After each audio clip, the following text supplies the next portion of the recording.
So I'm gonna briefly go over. I spend most of my life in PowerPoint, so this session is gonna be about 5 minutes PowerPoint, and the other 4 hours and 55 minutes actually hands-on keyboard getting some work done. So what are we doing today? We're doing AI-powered product prototyping with the Diamond method. So we have about 5 hours with a break in between, and we'll have some shorter rest sessions. But here's what today looks like. There was an email sent out about problem framing, so we're gonna start there. So if you want to work with me throughout this session, we wanted to have a problem defined already. I will show the problem that I defined, and then we'll get started. So phase one is going to be entirely in ChatGPT.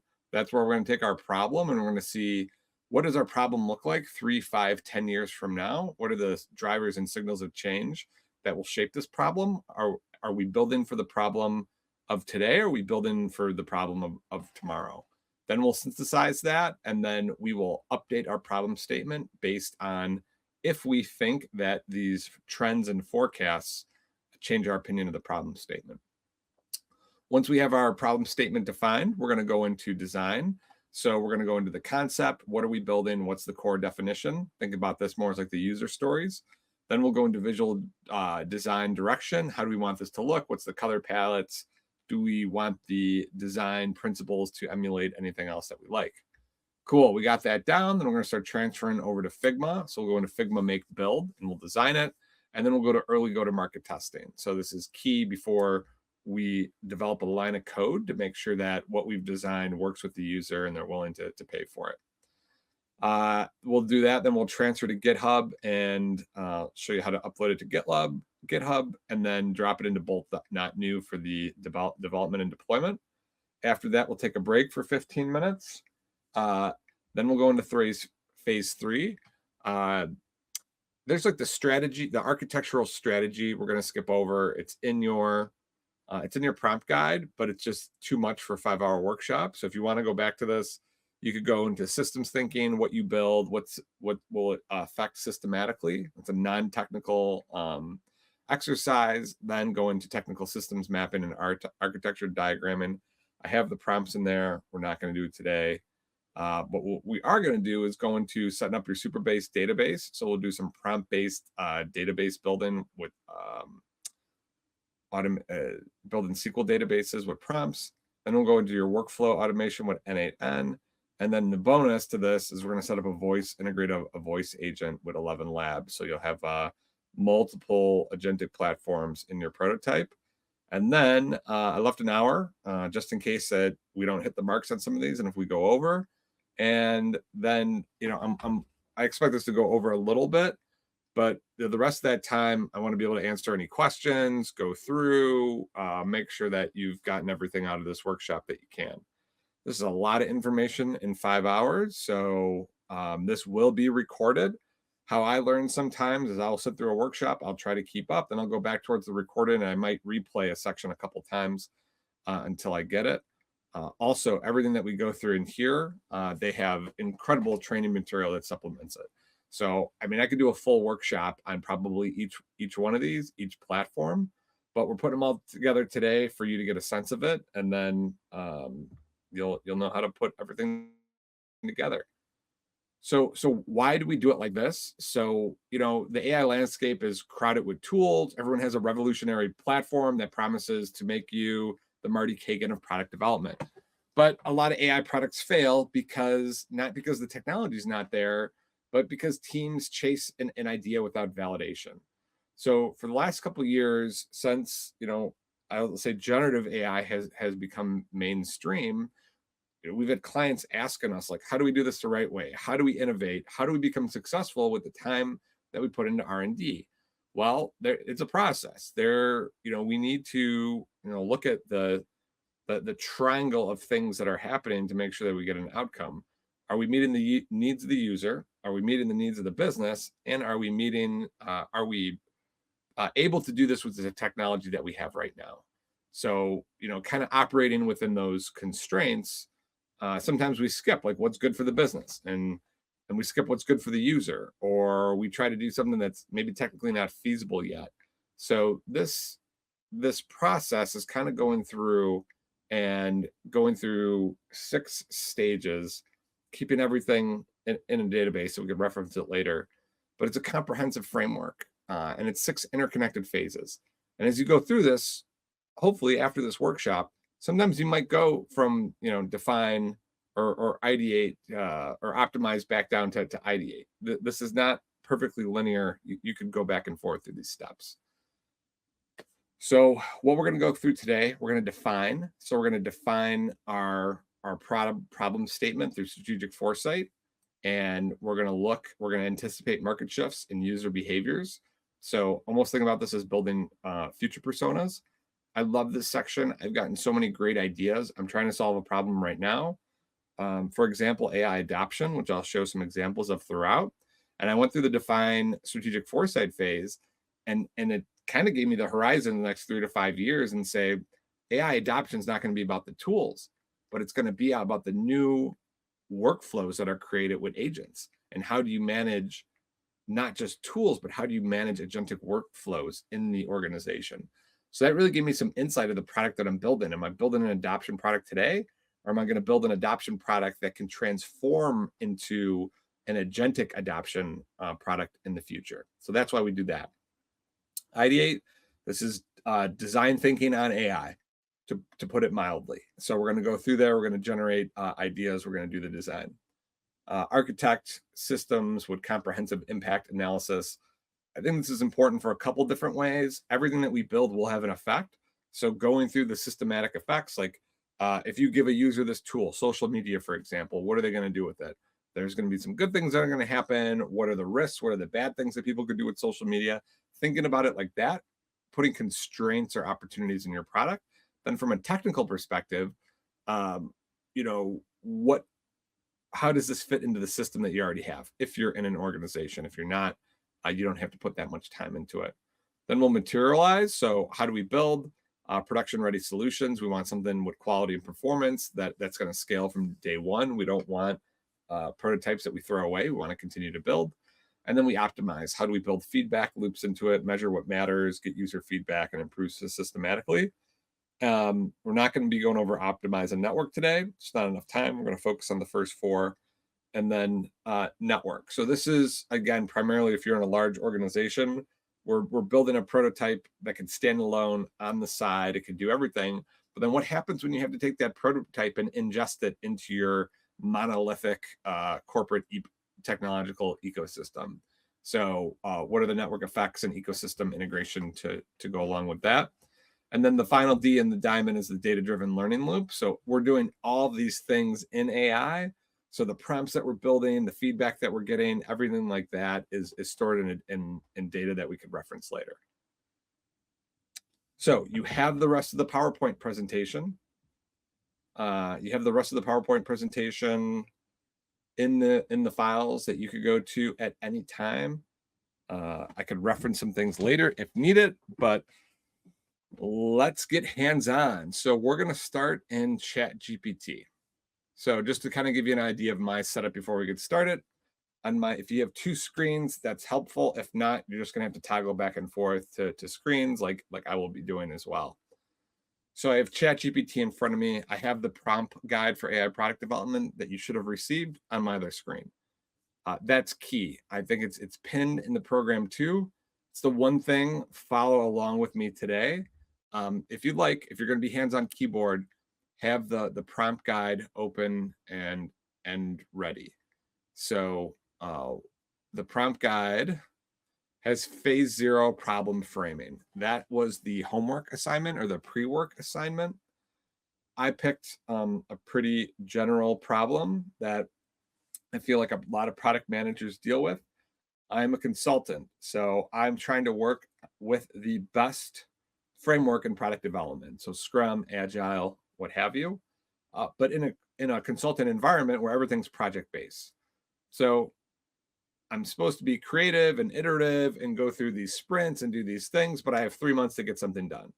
So you have that tension. You have the waterfall pulling at the Scrum and trying to do both. So my problem statement was, how can I act more agile in a project-based environment or give me some updated project management methods that are more agile in the situation that I'm in. So that's the concept that I have to build a digital product around. Now, the next phase of this, we're going to pressure test it with, are these needs going to continue to be these needs in the future? And how can we poke holes in this? Another disclaimer, I did this, I do this for work. I go through it. This could get a little messy. I don't have this set up like that. It's going to give me a perfect response every time. I'm going to do this the same way that you would do it. And I might get some errors. There might be some bugs, some things not work that are not going to work. And I'm going to go through, I'm going to show you how I would solution it too. So you're getting the raw version of how we do this. These programs are non-deterministic. So no matter how many times I prep and I do this and I write these responses, I'm going to get a different response every time. Even last night I was testing, retesting some prompts, and ChatGPT just went haywire. So that happens. If there is any big issue as we go through with ChatGPT, I might switch to Claude or Gemini. I hope that's not the case. Also, is just we're prepping. If you are using a Chrome browser and have Gemini, they forcibly put a Gemini assistant up at the top that could read the page. So as we're going through this, as you're going through it, and if you are a Gemini fan, that option is available on Chrome now. All right, I think that's it. I don't see any questions on here. Oh, what question? So on the prompt guide, we have phase 1A, B, C, phase 2A, etc. Each time we get through a phase, I'll come over to the chat and I'll answer questions after each prompt. When we get to these prompts, you will realize they are rolling prompts. So we're putting maybe 5, 6, 7 prompts in at once and then asking the system to go through one at a time. So put your problem statement in here. If you already worked on your problem statement, open up the same chat and we're going to get started. So I'm going to go to strategic foresight phase 1 and I'm going to copy this prompt.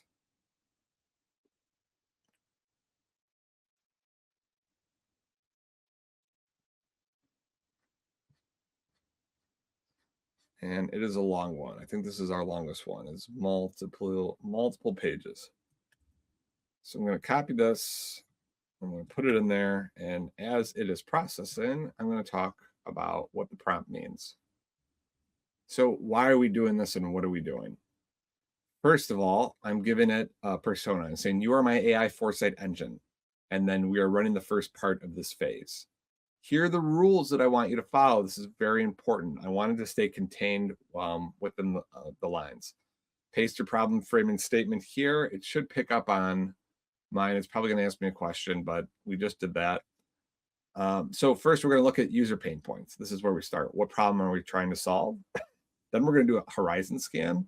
It's also called a steep analysis or steeple or pestle. A lot of different acronyms. This is a very well-established framework in strategic foresight, futurism, business strategy. It helps us look at the environment around us and what shifts are going to happen in the next couple of years: social, technology, economic, environmental, political, and values. And so we're going to get that environmental factors and others that we missed to see what changes are happening in the market that will affect our product development. Then we'll see drivers. So drivers are fundamental forces that cause change. They're the why behind the trends. And then we'll go into signals of change. And these are really important. These are concrete, observable evidence that a driver is manifesting. So when the first Waymo car drove around San Francisco without a driver, that is a signal of change. That is in the history books, right? This is the first time this thing has happened on this date and time. That is usually an indication that in 3 to 5 years, we could have multiple Waymo cars going around without drivers. So things like that. 5 futures. This is fun. This is a creative exercise. We're going to go through with AI. We're going to say, hey, we're working on this project 5, 10 years from now. What are these 5 different futures? What happens if we grow? What happens if we collapse? What if there's a constraint? What if there's fundamental transformation? What if they're unexpected? I purposely leave out the dystopian future because it's not helpful. People love to talk about Terminators running around and how its technology takes over, but that's really not constructive for what we're trying to do. Implications. So what are the effects? We think of an idea, we launch it into the market. We need to think about what are the first and second order effects, third order effects that it happens. What happens downstream? Your idea could help. And we always think of the positive in design thinking, but we also need to be realistic and think about, well, what's an unexpected consequence that might be negative if I release this product into the market? Then we'll summarize it and get ready for the next prompt. So, all right. So it asked me, here's your one sentence restatement of the problem. You want to solve the conflict that product development consultants face when they try to operate with a creative product mindset inside rigid project-based environments, which forces them into administrative overload. Yes. So we're going to say yes. That's it. Let's move on. So now we're going to go section by section. The reason that it does this, and the LLM cannot process those 7 points all at the same time. It's going to get really bad outcome. You can list them all at the same time and say, hey, go over these one by one. And that way you're not having to copy and paste 7 times and you have a rolling output. So here's the pain point analysis. Pain point 1, I lose hours stitching everything together. Correct, I do. Spend more time in project management than I like. Project management is super important, but can we automate some parts of this? I cannot stay in a product mindset. Weaker pain point. Client expectations and project plans never line up. I don't know if I agree with that one either. I do the work of 2 roles and neither gets done well. I could see that, especially for a more junior consultant that is not aware to or doesn't know how to balance that. So 1, 4, 5, 6, 7. All right. So priority pain points. All right. I'm going to say let's go with these pain points. And again, we're going for speed here. We have 5 hours. Take the time. If you think like, oh, you didn't mention this pain point, or you want to add a different pain point that's you, this is where you do it. So we're going to move on from here.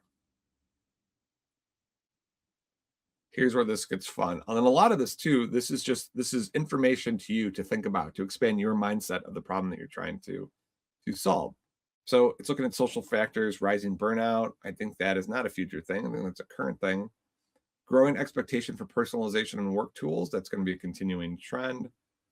More human connection. Yep. So automate it. So more face-to-face. Rapid maturation of AI-assisted workflows. Yep. Disconnected software as a service tools. Autonomous agents and workflow orchestration. Yep. Which we're working on today. Pressure on consulting firms to increase billable efficiency. Definitely. Talent shortages in product roles. I don't know if I agree with that. I think we need more product managers. AI investment, shifting from experimentation to operals. Yep. So if we had more time, I'd probably push back and I'd say these are things that are happening right now. Tell me what, actually, let's just do it. Okay. These seem like current assessments. What does this look like in 3 to 5 years?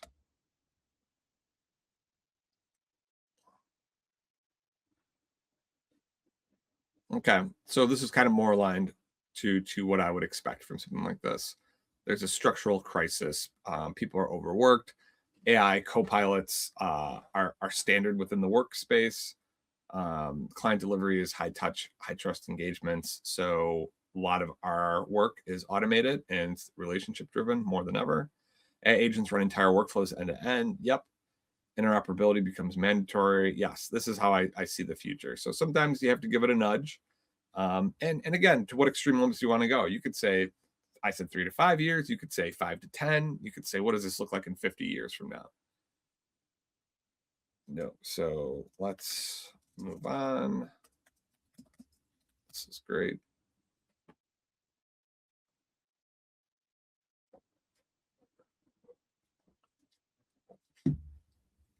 So when we look at the drivers of change, we look at these overall trends that are happening, the cognitive load crisis, and how the prompts are written. It's also going to give you some qualifiers. Is it what is the strength of this? What's the speed? What's the certainty?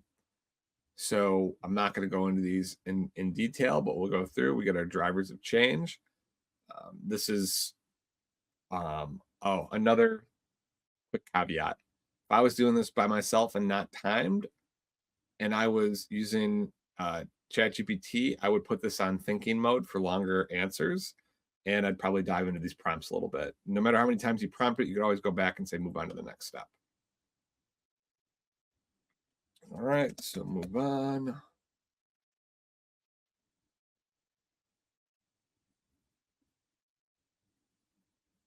All right, so the driver one, it'll create signals. Deloitte Research reports a sharp year-over-year rise in consultant burnout.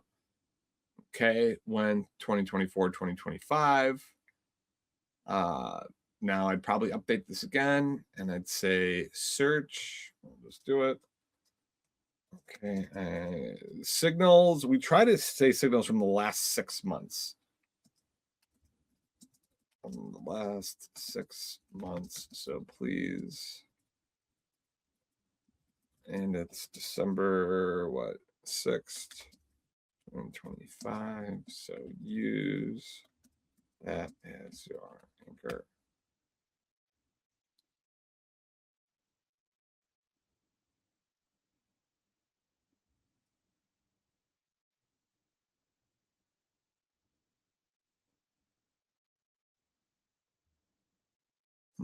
Okay, it's a ChatGPT problem.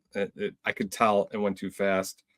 I need these to be credible sources. Please don't make them up.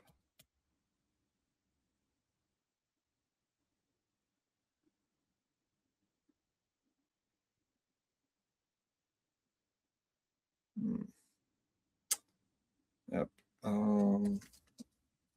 Search the web for those sources. So sometimes you need to kick it in the butt and ask it to search the web and then get those links. So if I'm doing this, I want to make sure I might not click all these links, but I want to see where it's getting the information from, what the dates are.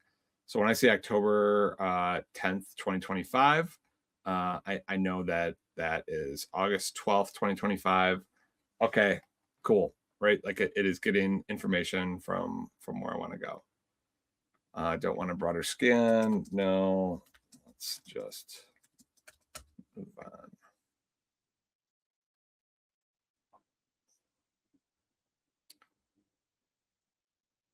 So then it's gonna give me five futures, based on the drivers and signals of change and all the research work that we've done. What are 5 different scenarios in the consulting space? So AI becomes the operating system for consulting. It's probably I could see us going that route. Consultants offload 50 to 70% of administrative load. If it's administrative load and not total work, okay, I can see that. And we'll see the winners and losers of each scenario, what the probability is. AI overload creates chaos rather than clarity. I think it is a little bit. So we see this future, the narrative, who wins, who loses for each. Regulation forces structured workflows. That's interesting. How much is regulation going to play? Right now, with the political climate in the US, I would say not a lot. So I probably wouldn't go on that future. I still like future one the best. Deep human expertise. No, I don't think we're that good. Wild card, the great AI slowdown. Don't think that's either. So span, yeah, they do. And I would probably expand on one, but for now, let's just move on.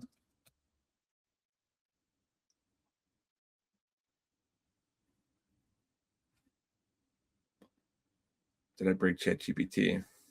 I might have. There we go.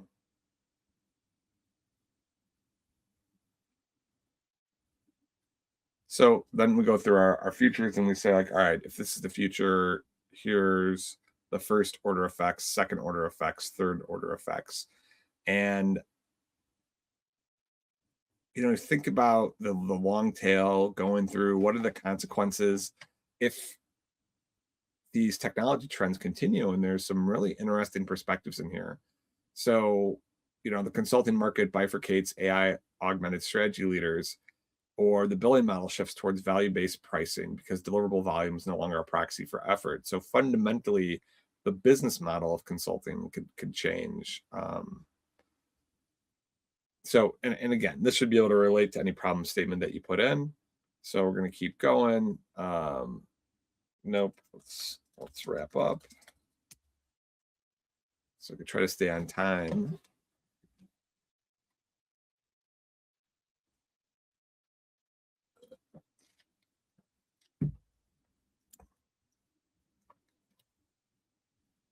Great. So we got our signals, our 5 futures, our key drivers, pain points.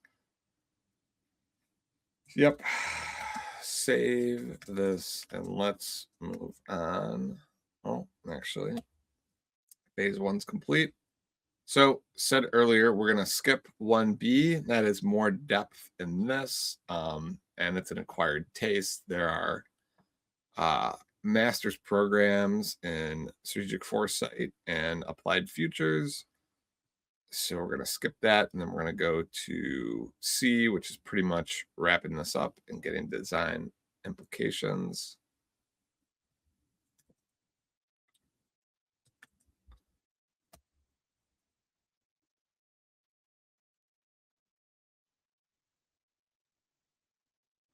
All right, so on your prompt guide, we are skipping 1B. We're going to 1C, strategic foresight synthesis. Yep. All right, so it'll say we have it. All right. Let's go. So here's when we start to get into solutioning. What are bold bets that we can make that'll make us innovative in the future? Key, business. We don't want to just copy what someone else is doing. At least my opinion. We want to use these tools to go in and build something that is cutting edge. We are seeing the problem before it comes to market. This is what these tools are helping with. I know this is about building prototypes. I cannot stress enough how important the foundation is of making sure that we are solving the right problems, and we are solving problems that will continue to be problems by the time, not that just that we build this, because we could build it almost overnight now, but it's going to still take time to get the adoption up, right? To get the marketing started, to get users to use it, for it to expand. So when you hit peak critical velocity, are you still solving the right problem? So here are bold bets. The Consultant OS, single AI orchestrated workspace that unifies product, project, research, and delivery workflows, replacing fragmented tool stacks. Cool. Love this already.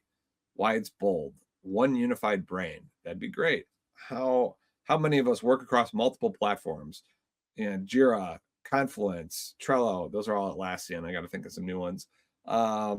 PowerPoint, Google Sheets, right? There are many different things. So having one, cool. Like that bold bet. No, that's cool. Let's see too. And I hope that as you're going along, you're getting some of these outputs that make you say, okay, based on where the future's heading, this could be something really cool to build.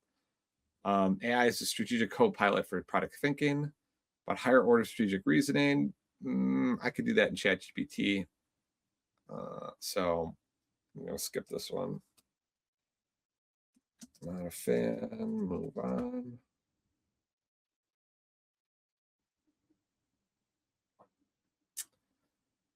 But one that understands and anticipates the entire workflow. Adopt a system that learns their patterns, predicts the next step, and maintains continuity and draws living workflow model. Assumes predictive workflow intelligence matters more. Okay, so our bets comparison, upside potential, very high, risk level, medium, time to validate, medium, best of the future is growth and transformation. And that's, I think, what we went with. So I like the first one off the bat. So does the AI. It says Consultant OS, bold bet number 1. I know not everyone's consultants. Everyone could be a consultant. This is very broad. if everyone in this class wants to take their knowledge of building AI and go be an independent consultant, this will relate to you as well. We're not getting anything specific that someone needs to be a consultant to understand. So think about this as product consultant OS. And yeah, all right, cool. Yep, let's do one.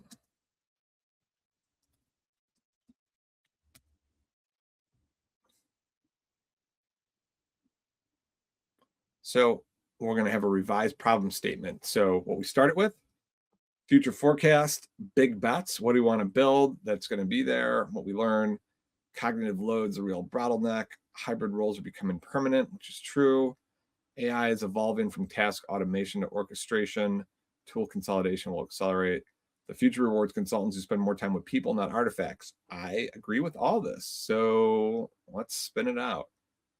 So what shifted? Scope, a little bit bigger scope. We understand the consultant is a hybrid operator, not just a project manager or a product manager. I don't even PMM, product or project manager.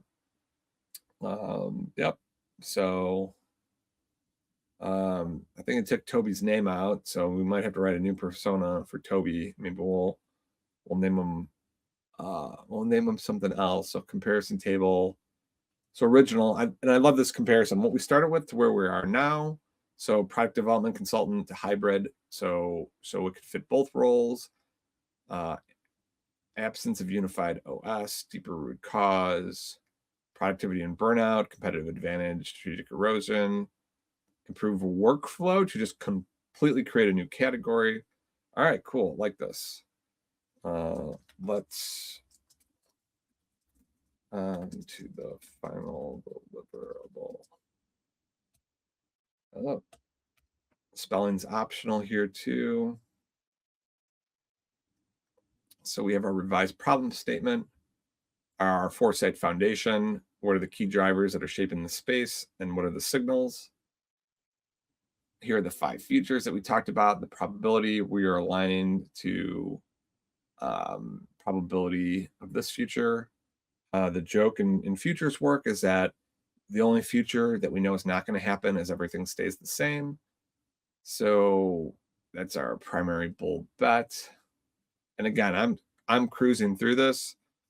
You could spend multiple days going through this, making adjustments, understanding. So this is kind of where the gap happens, is we're looking at design implications for phase 2. So what are the must-haves? What are the must-avoids and open questions to test? From a design and product development standpoint, again, this is key too. So what are your must-haves?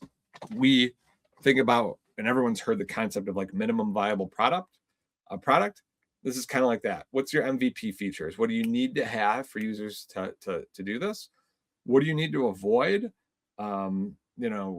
Forcing rigid methodology, that is over with. From my perspective, I have not had clients in years coming to me and be like, we need to be safe agile, or we need to be this, or we need to be that.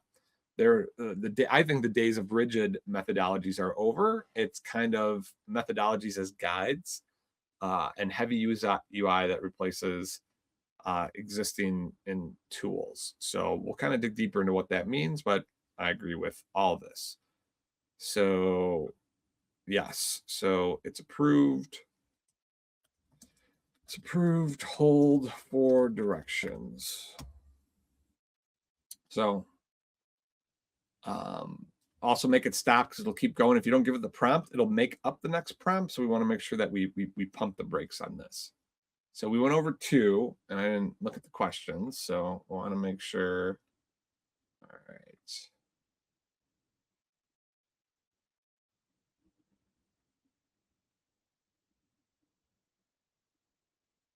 Let me zoom in a little bit. Sorry about that. I'm just seeing this. I zoomed a little bit. Oh, nope. It unzoomed me. All right. Zoomed in a little bit. How are we doing on time?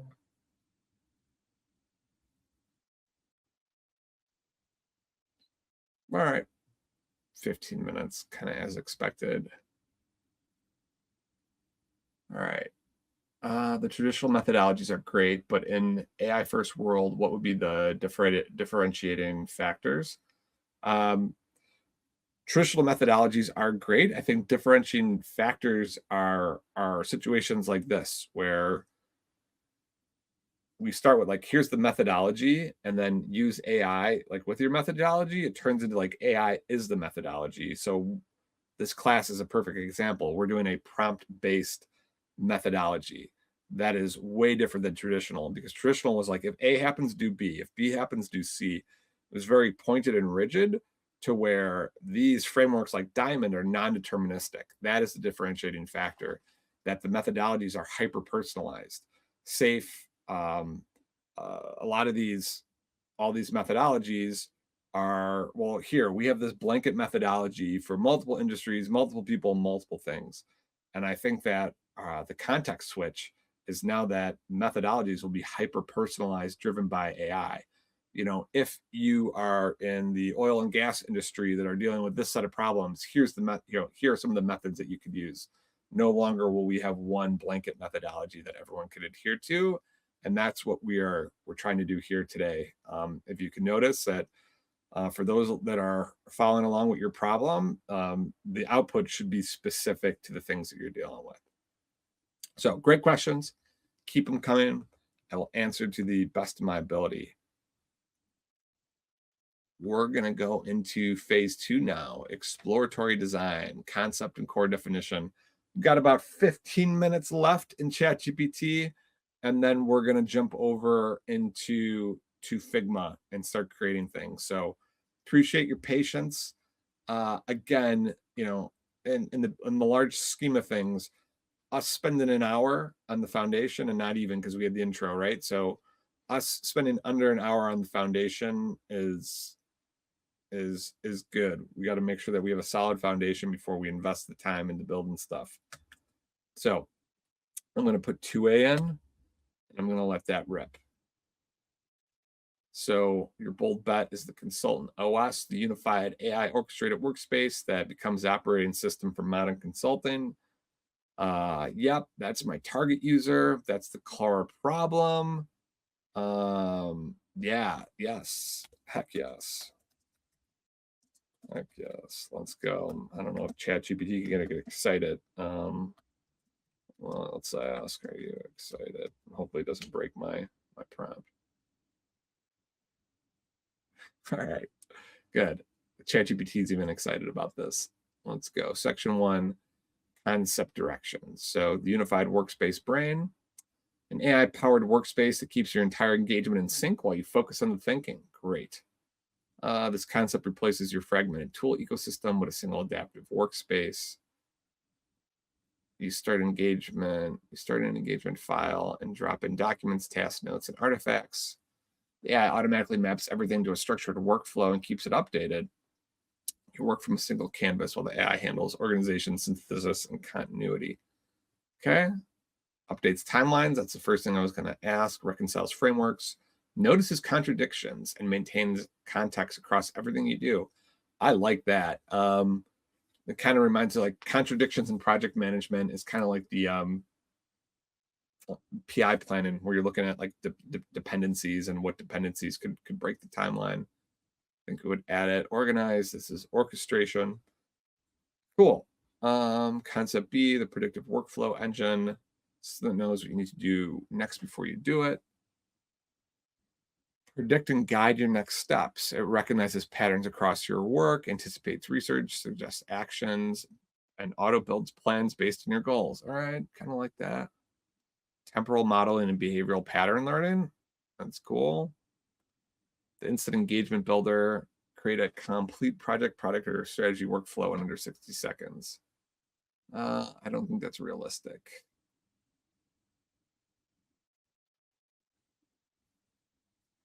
All right, so we're comparing our concepts. So let's see, user value very high.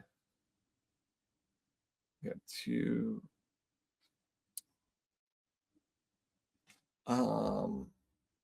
Okay. What would be the easiest and most complete to build in the next 3 hours.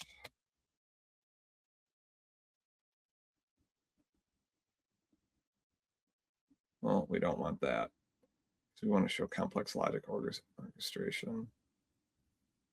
I need something that will work across. This is not the prompt guide. This is making sure that we go Figma, Bolt, Supabase.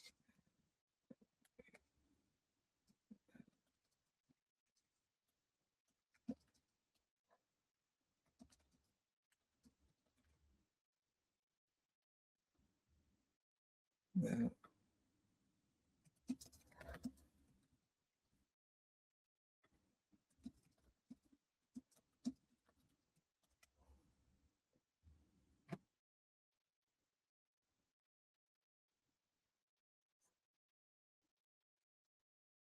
All right. Perfect. Let's run with that.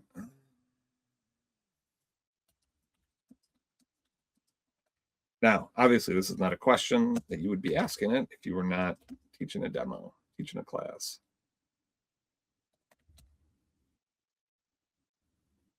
All right, locked in concept A. So now we're going to go to concept selection and refinement. The unified workspace brain.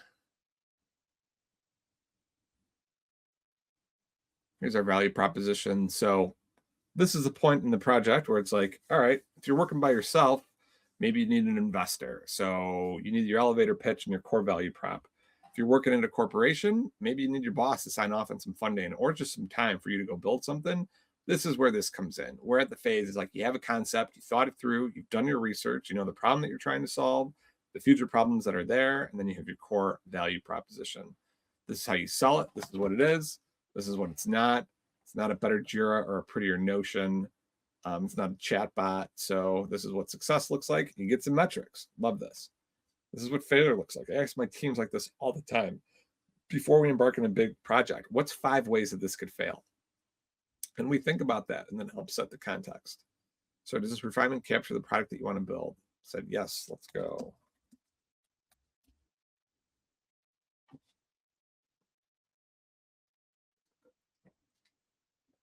Now, something that was barely in products a couple years ago, now this is its own section. So what are the AI interactions that we're trying to build? I've read the input into properly structured workplace objects. User uploads, pastes, types, records audio, or imports anything into the workspace. So here's data coming in. Here's how we're processing. Avoid hallucinating fields or fabricating. Yeah, please try not to hallucinate. All right, a structured JSON object aligned with Supabase tables. All right, cool. I see this workspace synthesis. Just summaries, insights, briefings, and alignment views across the entire engagement. Great. So for the sake of time, I'm not going to read this in detail. I'm going to look at the interaction map. So user input, here's the files that are going in, here's the output. I ask for a summary, the input's the workspace data that we'll have in Supabase, output briefing and summaries, cool, let's show that. Timeline orchestrator, huge in project management, so task or deadline changes, dependencies, updated timelines. Yes, please build my timelines for me. Yeah, let's go.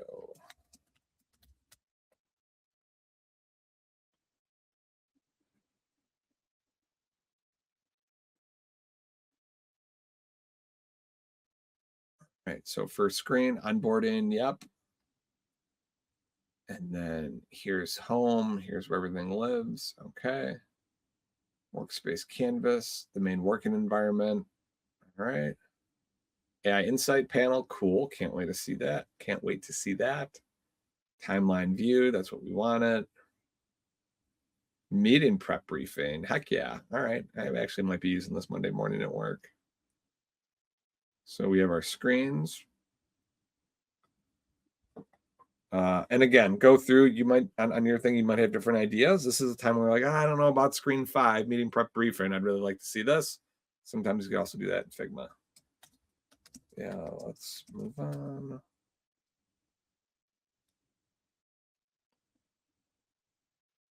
All right. Anyone who's worked in product management knows how much fun writing user stories is. I used to remember when most of my week was spent writing user stories, and now with AI, that is not a thing anymore.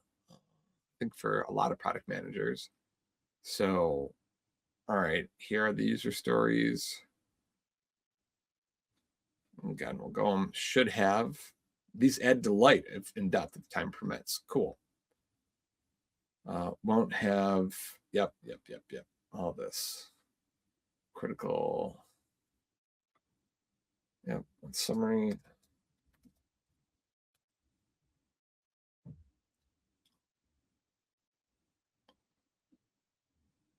All right, we have our consultant OS. For our one-liner, our target user, our bold bet, our value prop, the AI interactions, screen flows, critical path, must have user stories. This is everything that we did. All right, now let's work into design principles. We're tracking, so we should be able to do the next in 8 minutes. Start within the first hour. Start on some design work.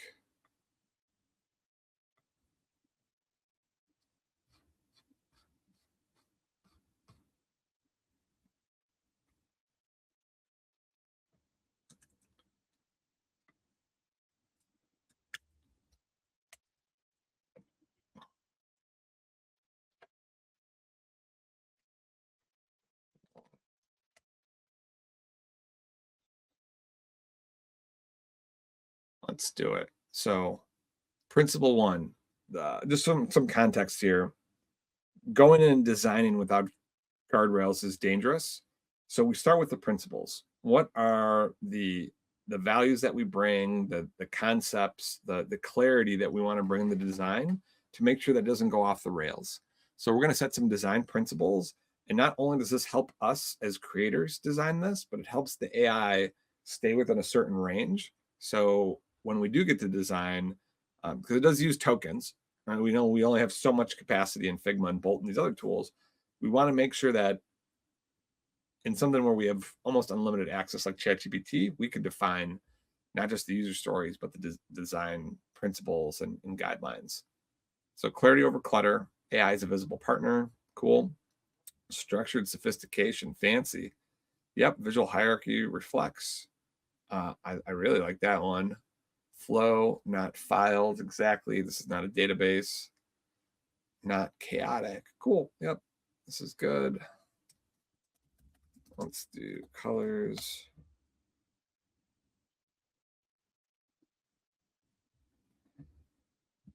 Deep consulting blue. I don't know what that means. So I might use this for work.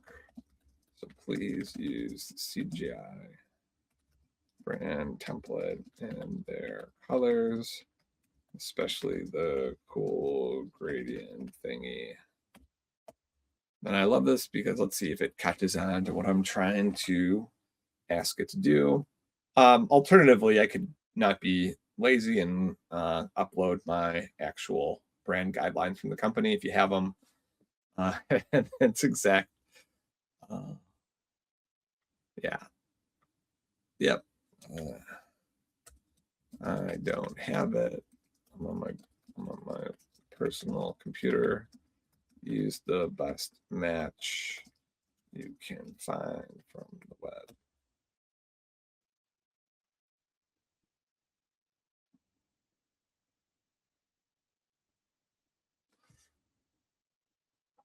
All right, so got the red, gray, and neutral backgrounds. Yeah, so again, you can make this as modern and cool and as sexy as you want. Yep. Let's move on.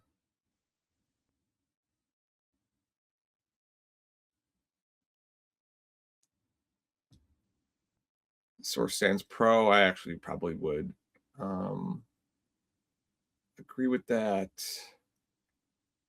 I could also say there's other fonts that I like. I'm going through here. We're not going to spend time on it. Again, these are creative decisions. Put what you want. Looks good. Let's move on.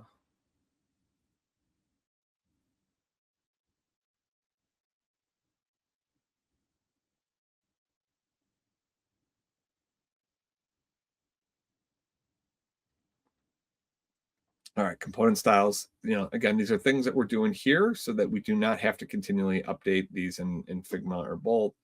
So buttons, cards. If you do not have a design background, you can say, give me an example of visualization of this, or how do I find something? Or you could turn on the image function, create an image that will show you an image of what these things are talking about in the colors. But you could do that later. And let's move.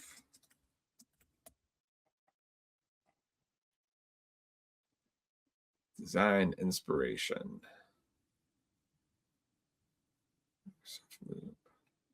Oof, no, not Microsoft.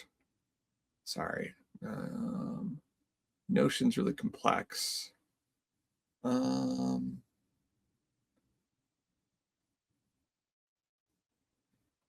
Yeah.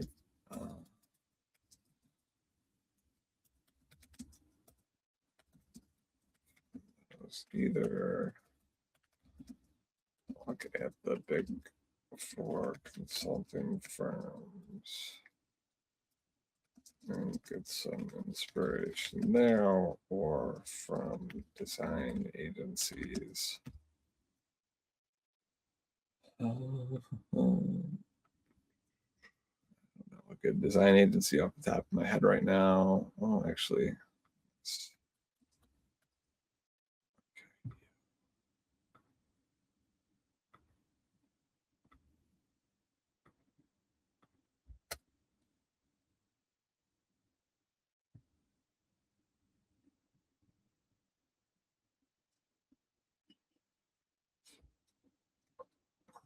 all right. Well, if we're making it for consultants, let's see where most of the consultants play. And then always love IDOs. That's where I learned, design thinking from. And yeah, all right. Yep.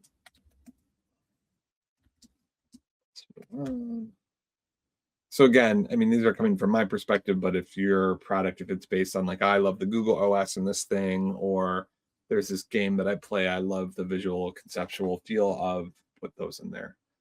And all right, we got our design principles, our color palettes, our typography, our component style, all this stuff.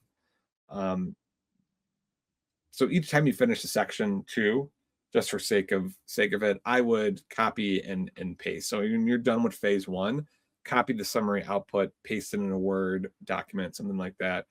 Again, when you're done with the design work, this first phase before we go into Figma, copy it, paste it into a Word doc. Things could happen. ChatGPT could crash. You might get sick of this and want to go over to Claude or Gemini or something like that. So then just save these. Yep. All right. So we're about to transition. So look.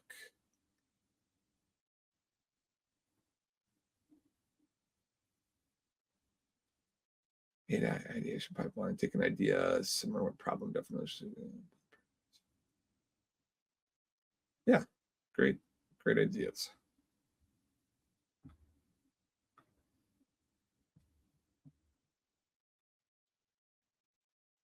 All right, so we're going into the Figma make build. As I'm copying this over, I want to explain why we're using Figma. You technically could do these prompts and go right to Bolt, but I use Figma for a couple of reasons. I know how to use the manual version of Figma.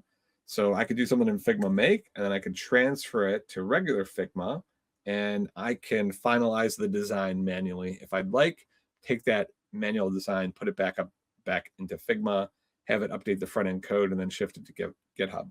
This is that to me, it's necessary if you want hands-on design.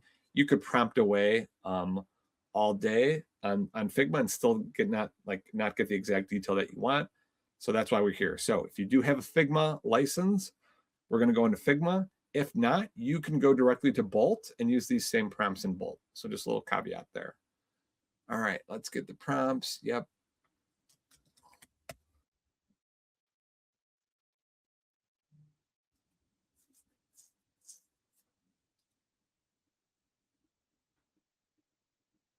So first thing with this, we need to train ChatGPT or whatever program you work on how Figma make prompts work.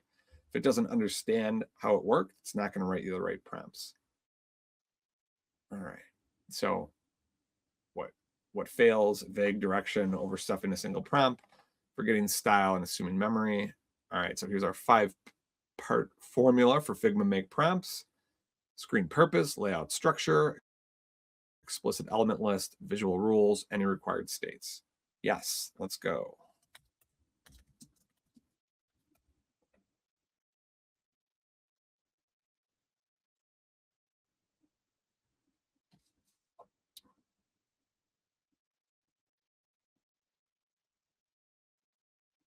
All right, so our prompt template, this is the screen that we're working on. This is the purpose of that screen. Here's the layout, and be very explicit. And here are the elements that are needed, and if there's an AI interaction. Visual style, reference. All right, yes, let's go. And again, you could change, well, these things you probably don't really want to change. This is it helping you develop the prompt. So home dashboard, Figma Make prompt, design a clean executive style home dashboard.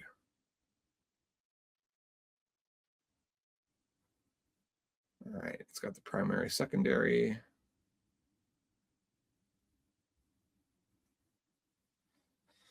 So it spit out all at once. I'm going to ask you one screen at a time. Give me the copy paste text to go into Figma. Do one at a time and give me the copy ready text in the same format as your code output prompt that I can directly paste into Figma.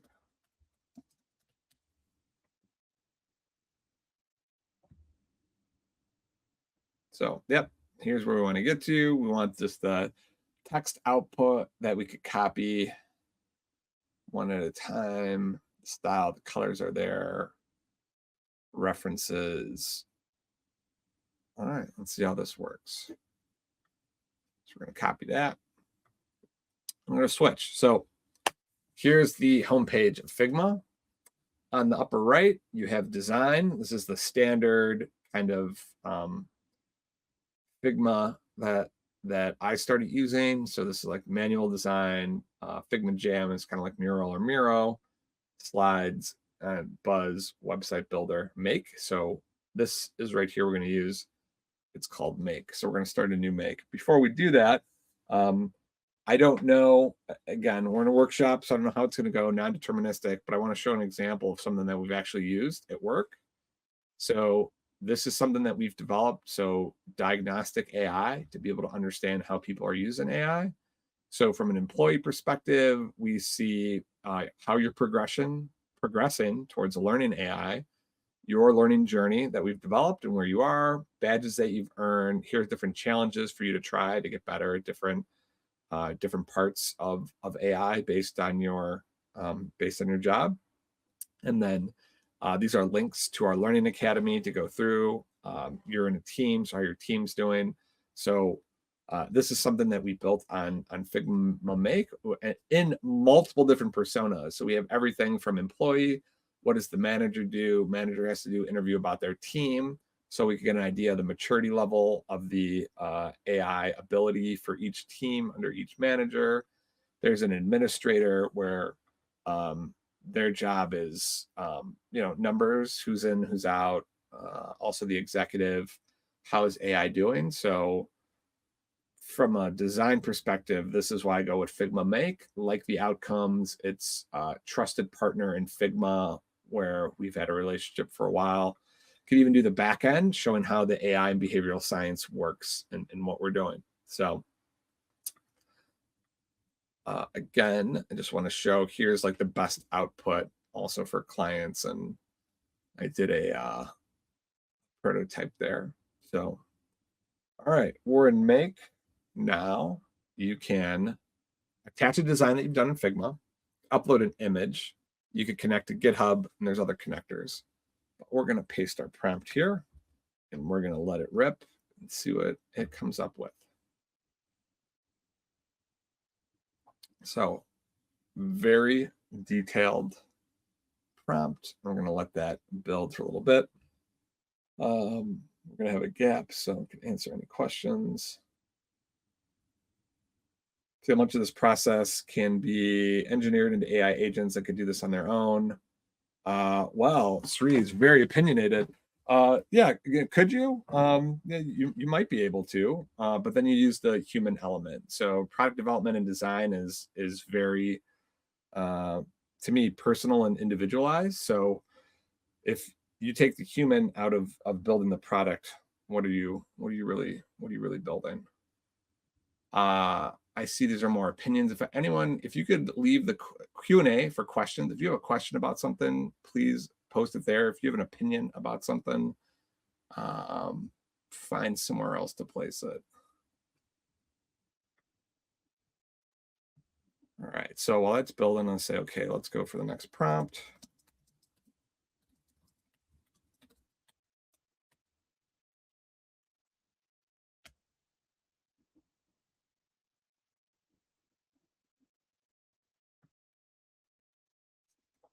All right, so pretty blocky and some open space. So I'm going to say on here, okay, this is a good start, but please make the design more modern and pull from best practices, best design.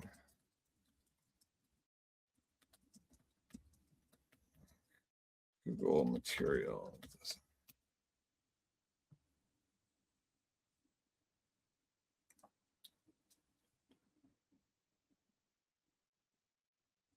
All right, so what I did, I gave it a little nudge and said, great, and the colors are there, the font's there, the buttons are how we set it, but it just looks a little blocky and it's not very modern. So I asked it to modernize the design, pull from best design practices from like Google material design.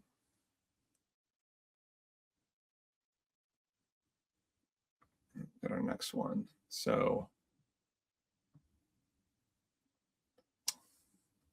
now I'm going to update. So the last design was very blocky. It looks like 2003 high school project. Please update the design to make sure it's 2028 style. It's from best in class design. Design is hard, even prompting design.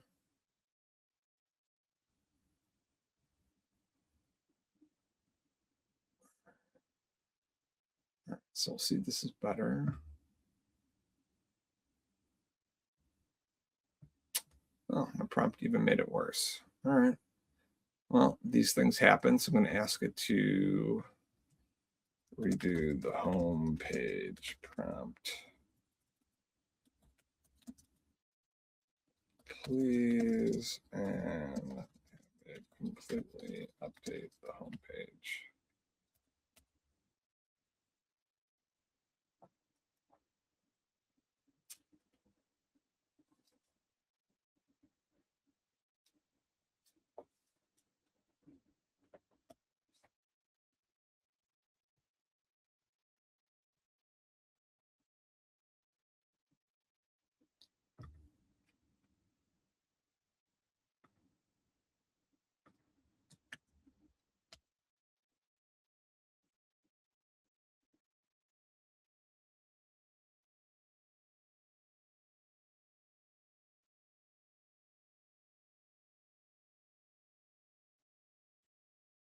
All right, appreciate patience. We'll see how this goes. Another trick is I might have to just delete this file and use the prompt again to build a new one. The foundational design is important.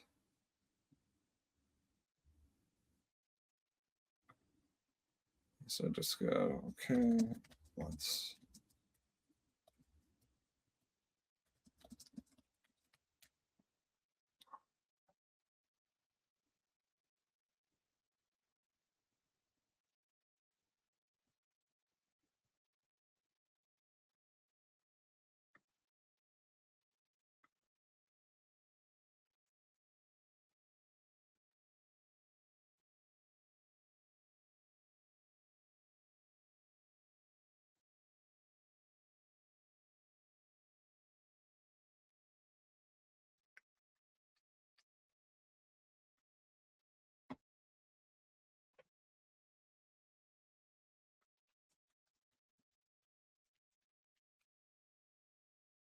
Well, while we're waiting, we can get all the prompts.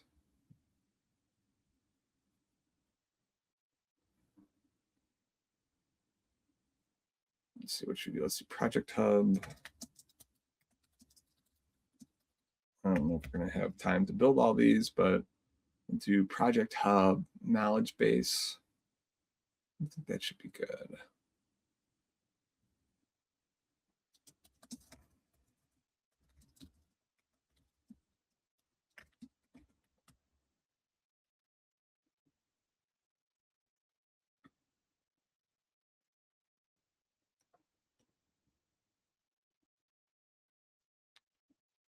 Okay.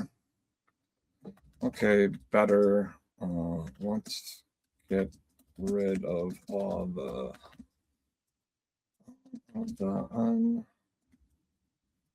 unnecessary space.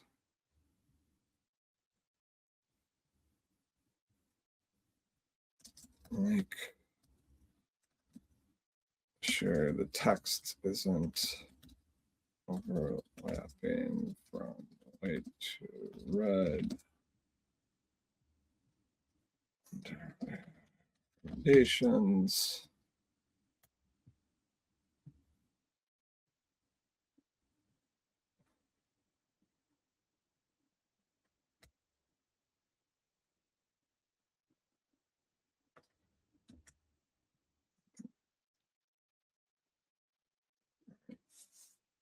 So I'll have it update that. This is why I talked about some of the manual things in Figma, going and shifting it. If I was doing this for a project like the other one that I showed you, there's going to be prompting going back and forth, continual updates to make sure it's the design that I want. This is closer, but there's still a lot of white space, and I'd probably spend, I don't know, a couple hours on the design. All right, this is better. I want to really fix that title bar. Actually, we're going to hold off here. Fix this now. Screenshot it. Pop it in. There are design issues here. The two color column doesn't make sense, and the text is overlapping. Redesign this to follow best practices in design. We'll see if that gives it the nudge. If not, we'll move on.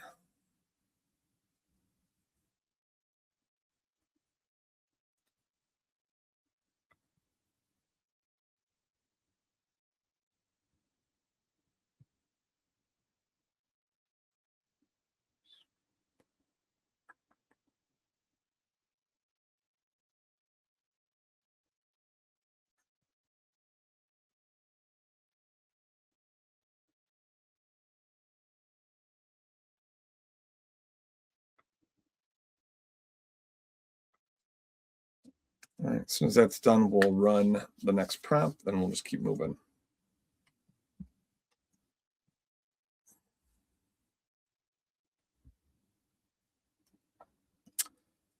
So while this is going, if you do not have a GitHub account, please set one up. We're going to go, our next step is we're going to go into GitHub and when we're done at Figma, we're going to upload the code from Figma to GitHub, make a repository of the front end code, and then we're going to go into built, and we're going to pull that code in. All right, this is better. This is what I would expect. So again, the AI could do well nudging. I would keep prompting. I would do spacing on this. There's a lot of things that I would do about spacing and whatnot, but let's just move forward. I'm going to build the next page.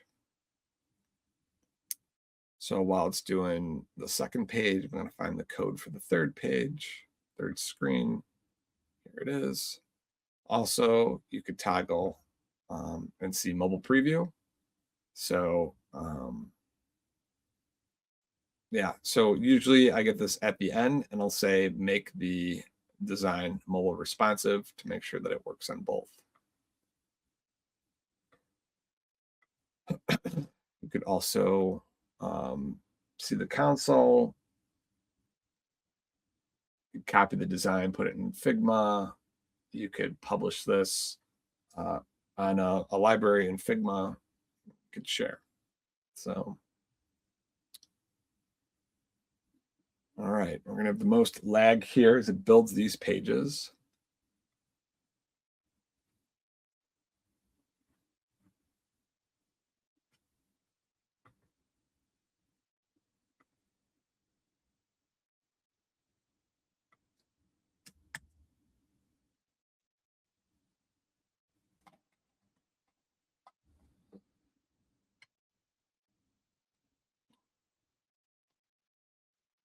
All right, so let's play around with this. We'll run the other one. Build today's focus plan. Choose my task for today. Complete stakeholder analysis. Cool, I'll do this. Schedule follow-up meeting, digital transformation team. Let's do everything. We are overachievers. We're going to try to get all this stuff done today and work about 16 hours.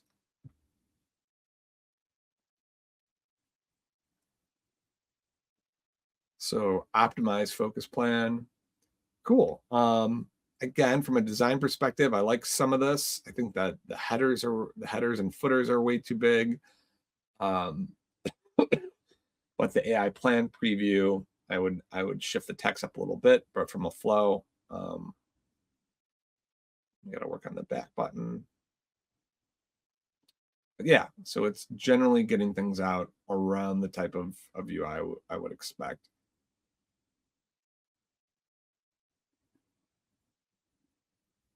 Workflow blueprint. All right, like that design. Here's your optimized workflow for today.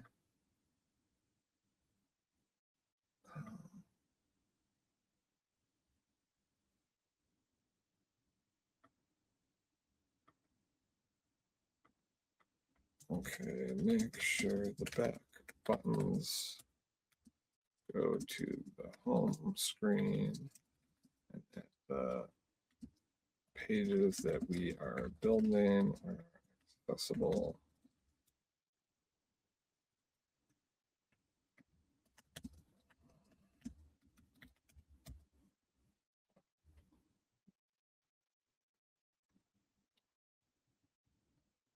So where did we leave off?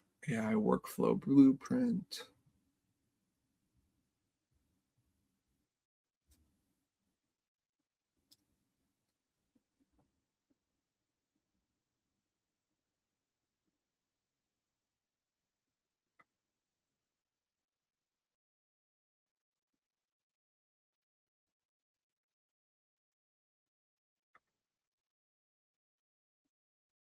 Now that looks much better, doesn't it? I have my toolbar to the side. Here's the core of the product. Here are the AI features. Here's the workflow. Here are my task deadlines. This is exactly how I wanted to look, right? So what was the critical problem that I created for myself in doing this demo? Over prescription to these tools. When I had prompts, ChatGPT had prompts with specific pixels in it, pixel sizes. That is over prescription to these tools. If you tell it directly, I want this box and these pixels, that's going to break the entire back end of how these things work. I never got an output like that before, so I didn't catch it. So remember I said about, non-deterministic outcomes, these are always going to be different. If you catch an output with ChatGPT or any other LLM tool, and I want to go back and look for an example so I could specifically call this out.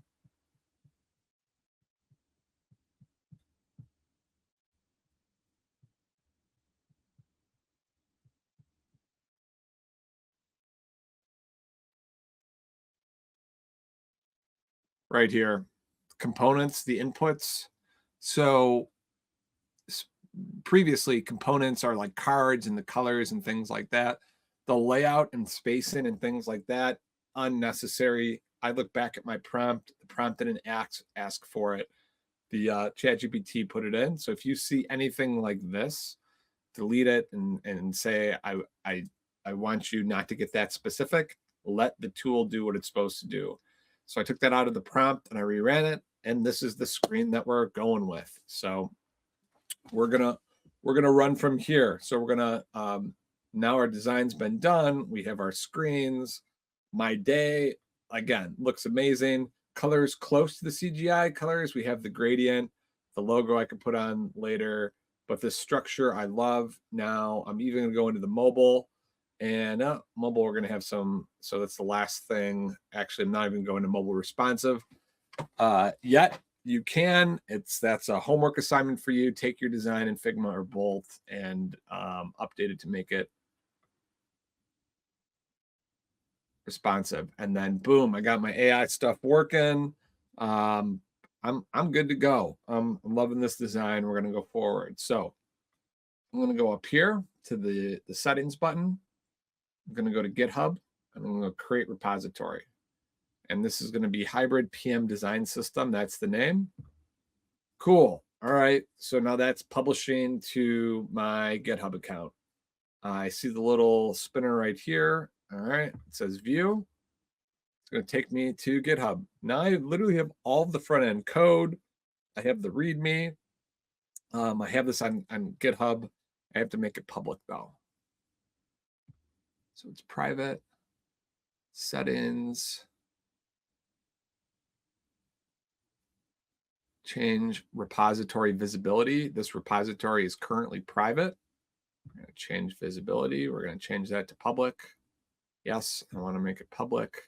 I understand everyone will be able to see it. They're just going to use it and they're like, this guy's amazing. Make repository. Come on. Oh, give me a second. So I haven't authenticated in an hour, so we need to fix that.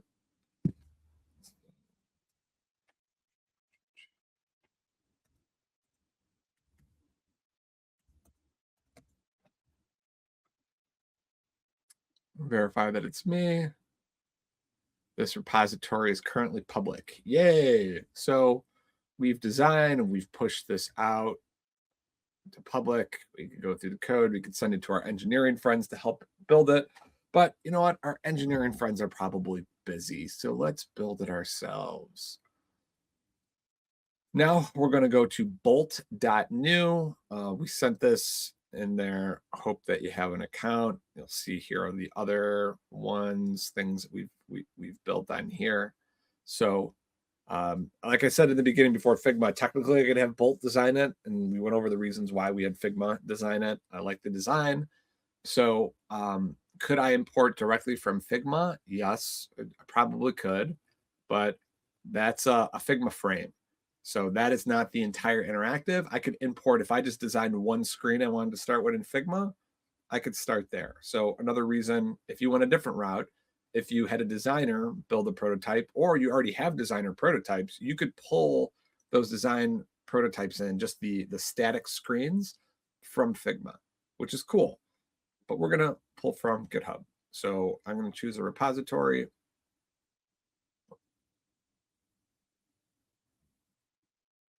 Hasn't updated yet. Let me refresh Bolt.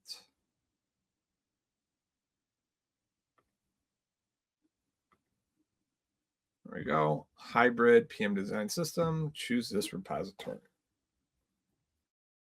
So that's going to get a second to to update into here, it's pulling all the code. It's going to rebuild it. So why build in Bolt and not Figma? Well, when me and Alec and the team initially designed this workshop, there's a lot of features that Figma didn't have.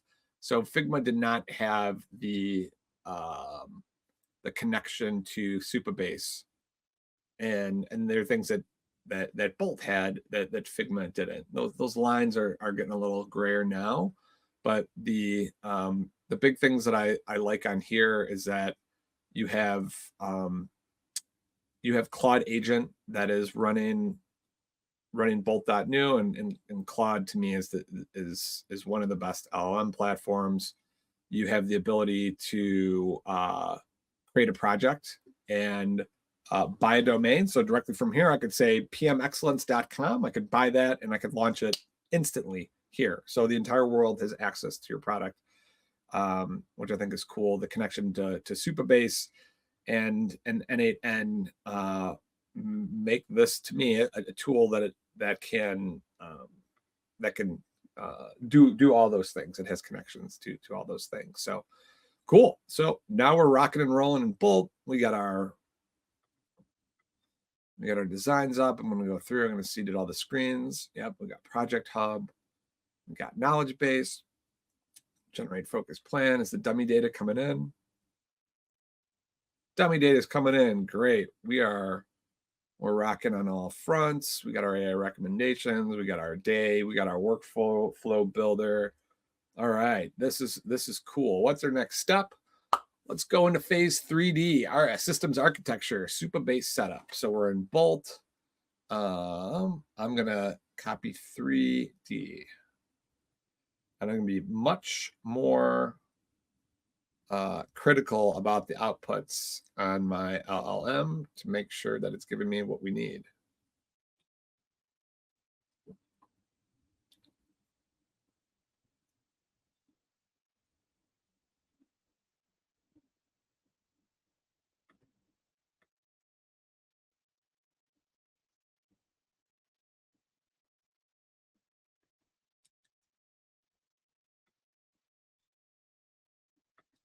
All right, I zoomed in a little bit more too.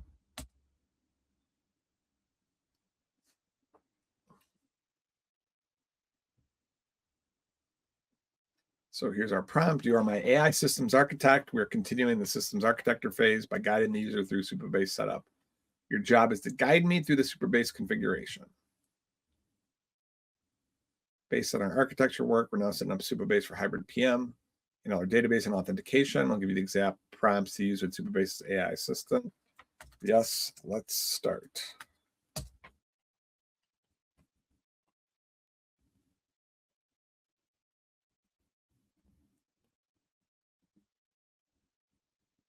All right, so it even gives the link, but I have it open. We're going to do a new project. This is the name of the project that we're going to use. I'm going to copy that. And then strong password. So, all right, we're on Supabase. We are home. And if I mention this, so you have a certain amount of tokens for free in Bolt. You have a certain amount of space in Supabase. Technically, without Figma, you could get through most of this for free to test these out.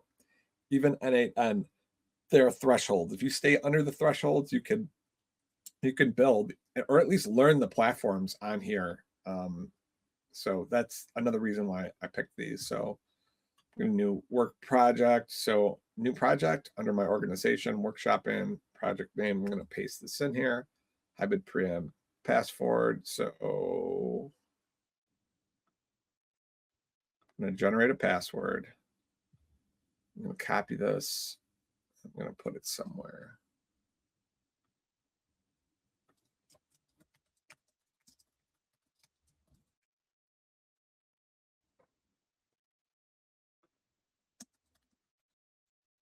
So I have a notebook that I store passwords in. So I'm going to put it there.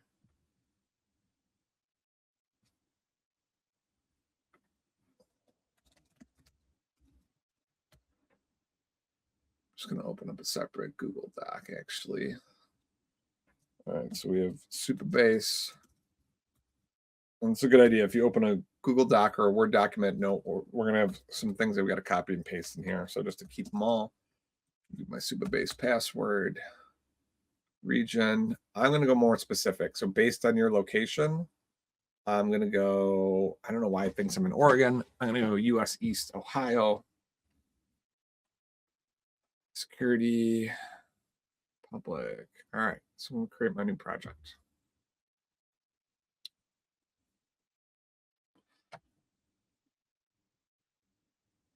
Dun, da, da. So now we're in Supabase and we have a ton of options. So we have our project API and our API keys. Let's just, actually, we'll go prop based and make sure we're doing everything in the right order. Save your keys. So go to project settings API, save the project URL, a non-key service role key. So let's go and copy all these. So we're going to go project URL. We're going to copy this.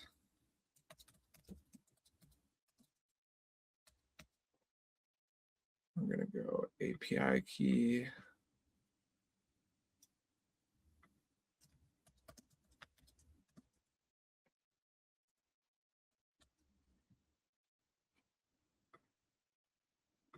Let's see in API settings. What else do we need? So in settings, you'll see data API and then API keys.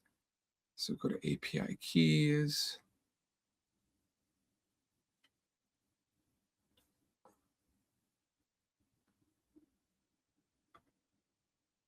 Got this service role.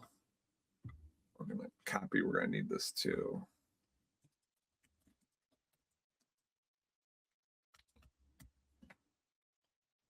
So we have our Supabase password, our project URL, our API key, and our service role. So we have those 4 things that we have put on a document. Don't expose this. All right. So project created. All right. We got these things. I'll say done.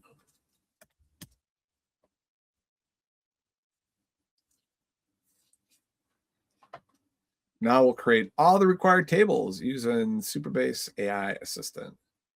So I'm just going to check, create the full database schema, profiles, projects, milestones, tasks, AI insights, knowledge base.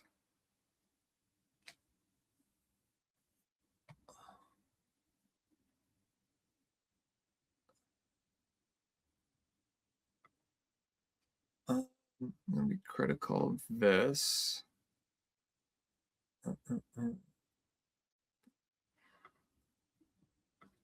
Are those all of the databases we need based on the final prompt we had for Figma Make that covers all of this functionality. And I'm going to take a screenshot because now ChatGPT, I don't trust you at all.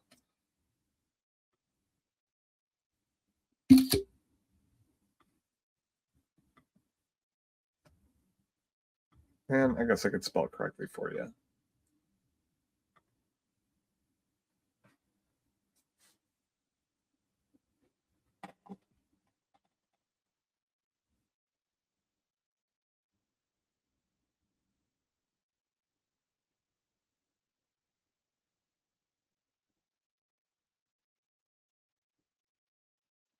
All right, so just double checking, covered by schema. Yep.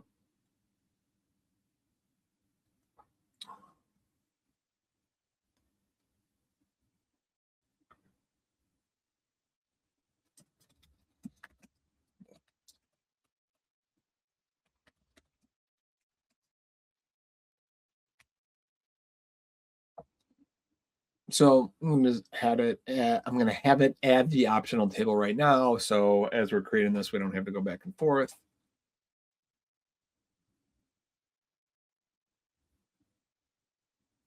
No, it just added one. So I'm going to go back to the original prompt. All right. One of the most powerful two-word prompts in any LLM that I use is critique this. So they'll give me a response and I look at it, I'm like, I don't know how I feel about this. And I'll say critique this or critique this prompt or critique this output. And it'll go through and it'll think, did I give you the best output? And a lot of times it'll say no, or I forgot something or something like that. All right. So we're going to go into database, no table in schema. So we could teach you how to write a bunch of SQL code and kind of figure that out. And that would probably take about 6 hours on itself if you don't know SQL. Or we could just open the AI assistant. So right next to this pretty picture of yourself up here, you're going to have an AI assistant button. Open it up, and this is how we're going to do prompt-based database building. So I'm going to drop this prompt in here, and I'm going to hit enter, and I'm going to let Supabase's assistant reason through it and write the SQL. So for someone that has written a lot of SQL as a product manager and has helped create databases for things, that's usually something I would come in and out of. Like I didn't write SQL all the time, but there's times I would have to write SQL. So if you don't use it, you lose it. And I love this version much better. If you understand enough about SQL, you could go through and you can manually look at it, say, okay, this seems to be what I'm looking for, have it write it. So right now, it reference all foreign keys, confirm before. No, just let's see.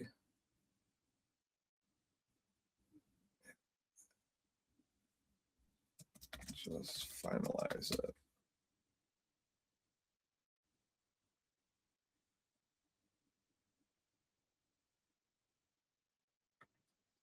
So yep, run.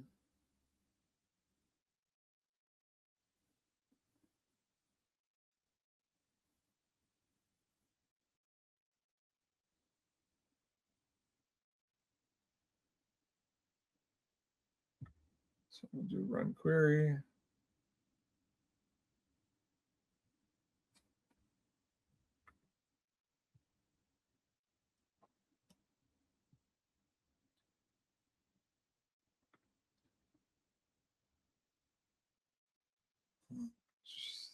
There we go. So let it update, and then you'll see your tables here. This is amazing. We got our database set up in what, 3 minutes? We're gonna add a table. So again, validate is the table you need, or as you're going through, you're building this out. You're gonna build a new feature. You're gonna need another table, whatever it is. Use the LLM to help create this for you.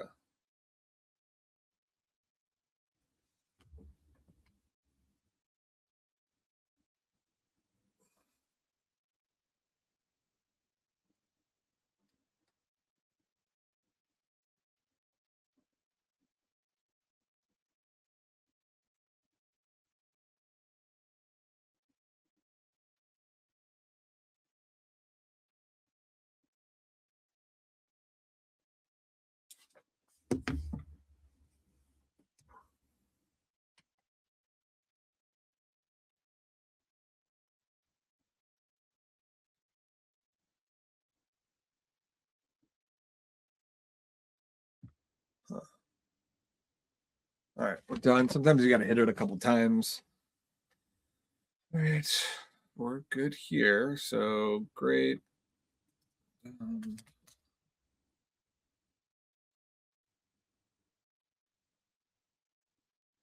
So security is important. So let's, especially if we are building a product where users are going to log into and it's going to store some type of data, even if it's not, HIPAA or compliant data, we still want to be able to have security protocols in there. So we're going to do RLS policies for all the tables.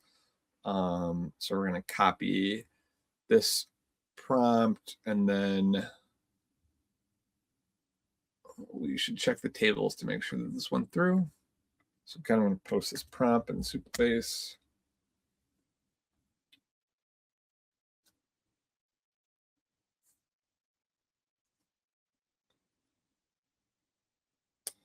Let it write, and then we'll move on.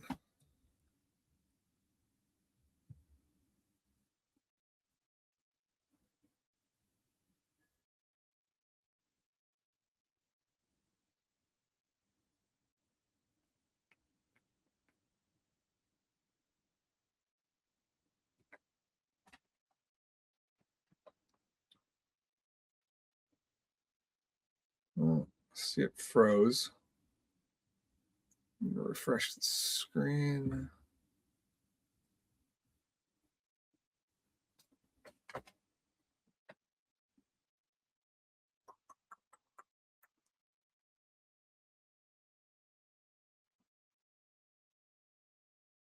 All right, well, I don't want to break Supabase. Did it go through?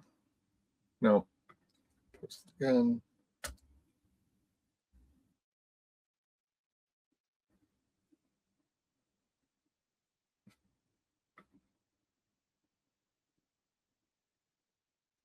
So we'll see our auth, profiles, projects, milestones, AI insights, focus plans, things like that.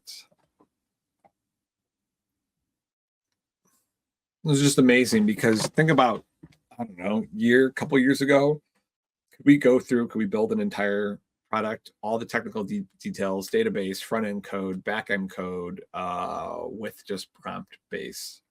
We actually had to go and learn coding systems and write it by ourselves or have our friends write it for us. All right, so it's writing this.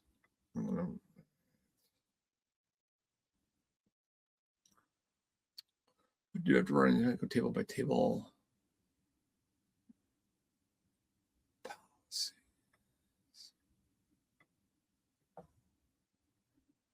So it's kind of a confusing output. So what do you mean table by table? Where do I see that? Very important for this. I am using the web version of Supabase on a Chrome browser. So give it context.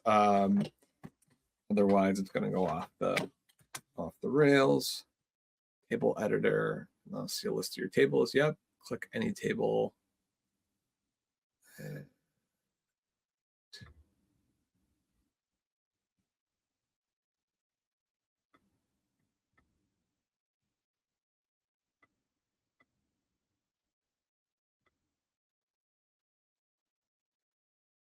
It's disabled. That's not what we want to see. So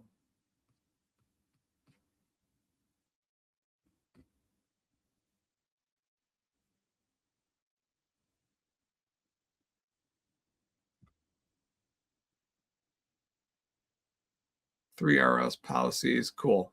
All right. So RLS policies. So you could see this button up here. There's 5 on this table. I could click. I could see, okay, knowledge delete service only, knowledge select authenticated. Great. So we got our rules and our commands up here. We'll go back to all of our databases. We'll go back and awesome. They have all been updated. What is next?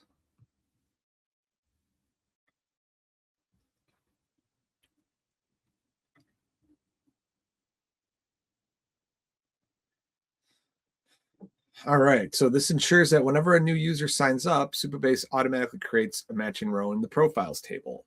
Because bolt and N8N will depend on this, it must be set up now. So we need to put this prompt into the Supabase assistant. Again, not to make it more complicated, this is a demo, but one of the things we would have done on our design is start it with a login screen. And you don't see that here, but if we were actually building it for users, we would build that space for it. So, but we still got to configure that in the back end because it's a user by user prompt. So we're going to create a trigger and a trigger function that automatically inserts a row when someone logs in or creates an account with your super awesome product that you built. So I'm going to put the prompt in here. All right, I'm going to create a replace. I'm going to insert into public profiles. Yes. New ID. Drop and trigger. Okay. Looks good. I'm going to run the query. Success. Done. Create the test. All right, we're going to test it a different way. go to database functions, database triggers, and then test it. So database function and then database triggers. Handle new user. All right. Database triggers. All right. We got those enabled. And then authentication users, add users.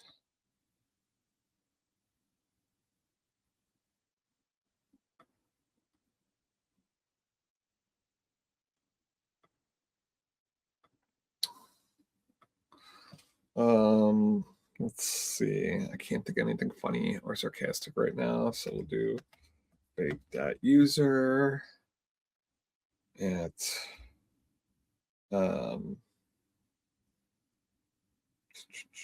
AIoverlord.com. And we're going to do 1, 2, 3.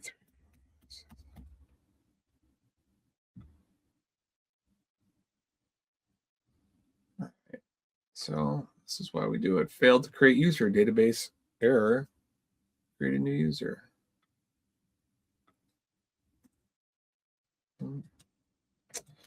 Got the error message that the database failed to create a new user.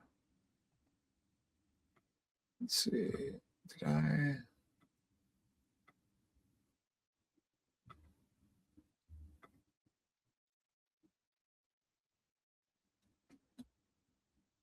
Why did this get really dark?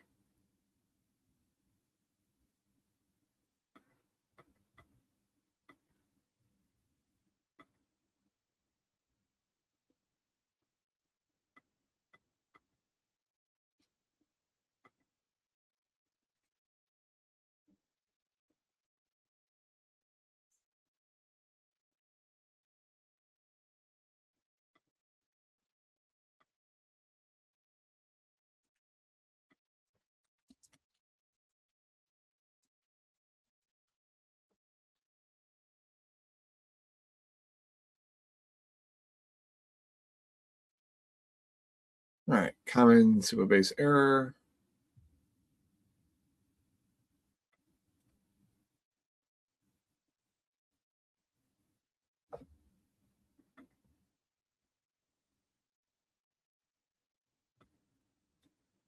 Don't know what's going on here though.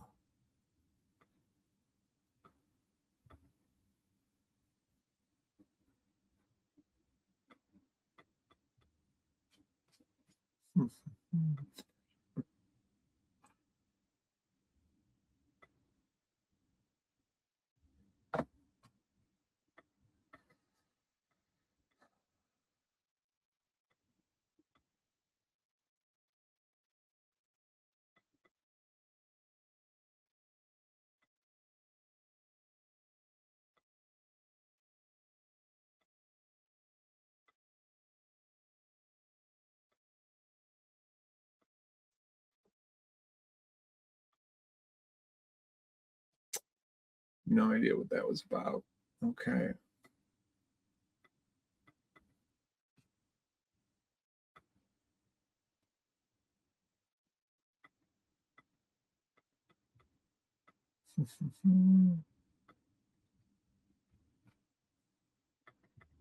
All kinds of fun stuff. It's kind of hard to use when you click on the website and the mouse doesn't do anything.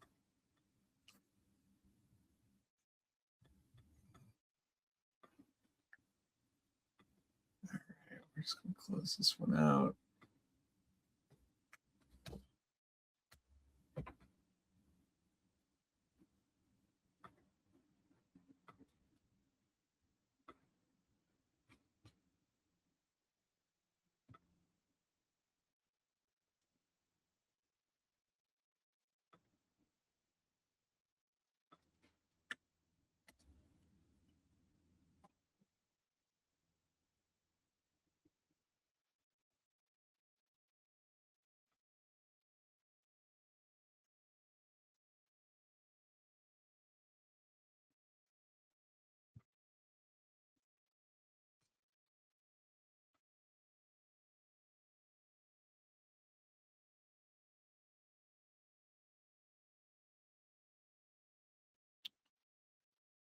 All right, step 1, we did. That was that prompt. Step 2, recreate the trigger. Run this, and then we'll test it again.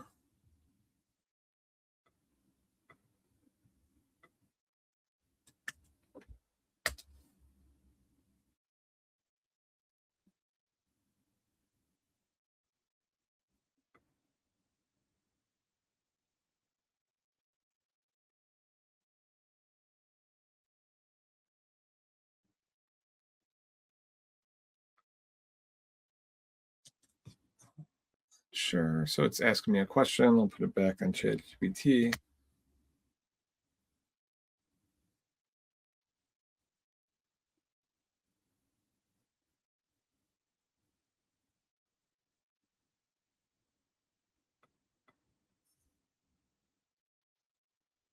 All right, so we'll run this command, and we'll test again.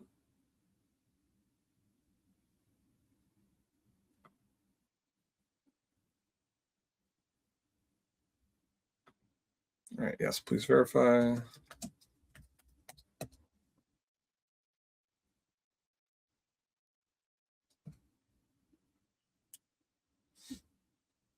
Run the query. Grantee.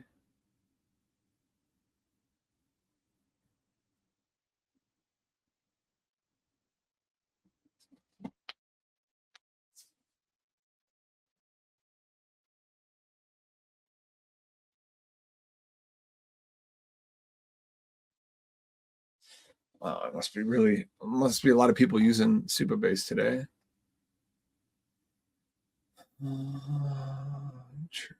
Let's check again.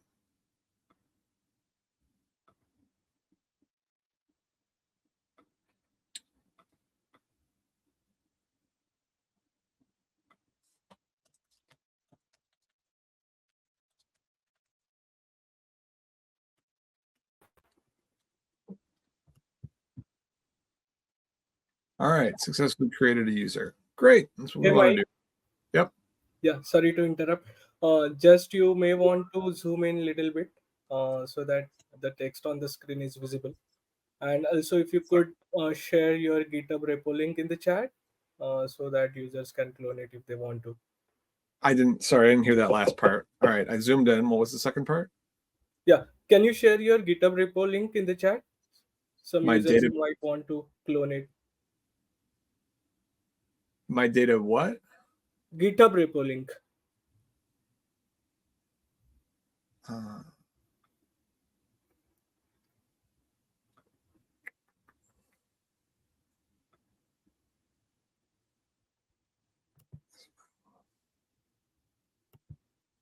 Yeah, thanks, Adam. where would I get that link from? Can you check in the chat? Yeah, show bolt.new connecting to get. So bolt.new. So sync to get. You can see that up here. You could go to the repository. So just to recreate that step, we're in Figma. From Figma, we push to GitHub.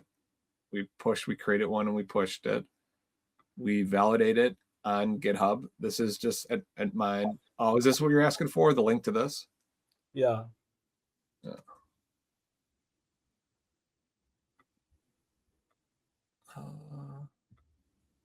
So it's there. So you could put under John's question, I put the link to my GitHub repository, which would be public, so you can pull into anything. And then once all you do is set it up in Bolt. That's where we're at. Just at the beginning of Bolt, it'll say import from GitHub. Take my link, branch it into your GitHub, and then pull that into Bolt.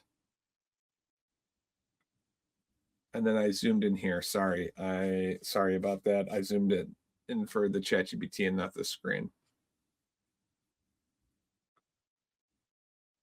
So, are we good? Should I keep going? All right, just ping me. Please interrupt me if there's something critical that I'm not answering. So we see that we have a user. Yay, it's in the system. And I'm going to spam myself with this new product. So, all right. So we validated a lot of the things. We got our ape. Just to kind of recap where we're at Supabase. We created it. We got the keys. We built the databases. We put the security policies in place. And then we tested the ability to create a user because we're going to need that for all of the testing through N8N in our OpenAI work. So let's see what's next. Yep, user created successfully.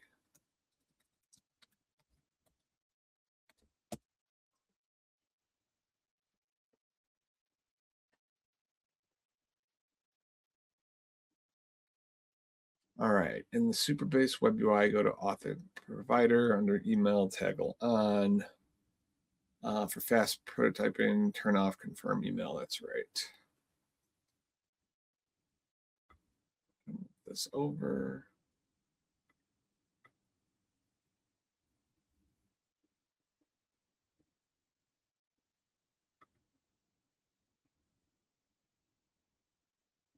Sorry, no, I forgot what I was going to. So, authentication providers.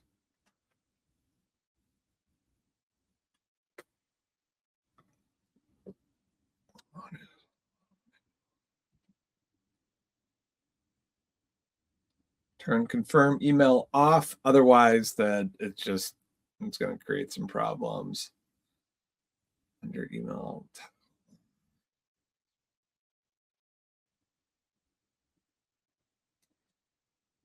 All right, so now we need to add our bolt.new URL as an allowed redirect. So we're going to go to redirect URLs and copy this stuff in.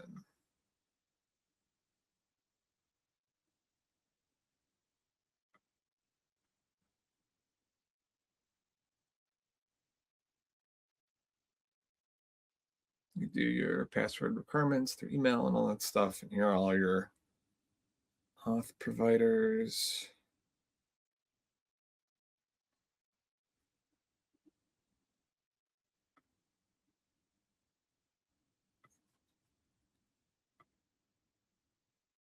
Authentication URL configuration.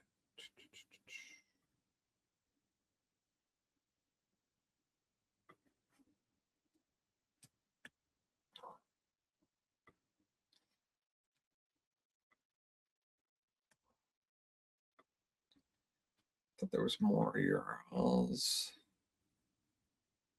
Oh yeah. Bolt generated project specific URL, add that too. So we're going to go into Bolt. Up here, you're going to see publish the app. So click publish in Bolt. So this is going to take our design and it's going to create a public URL. And the nice part, if we have some time, we'll get into later. There's a custom domain that you can use. So I could just say, like, instead of Mike Heisey / this .bolt, I could just I could say Mike Heisey's PM superclass, and that could be the URL. All right, so we're going to go back. We're going to put our project in. We'll save our URLs. All right, so we successfully added these. Let's ensure logins and sign-ins don't get create a test user. Then confirm password rules. We kind of showed that. We're fine with the standard. Create a test user. We already did that. We'll do another one just to make sure that I remember the.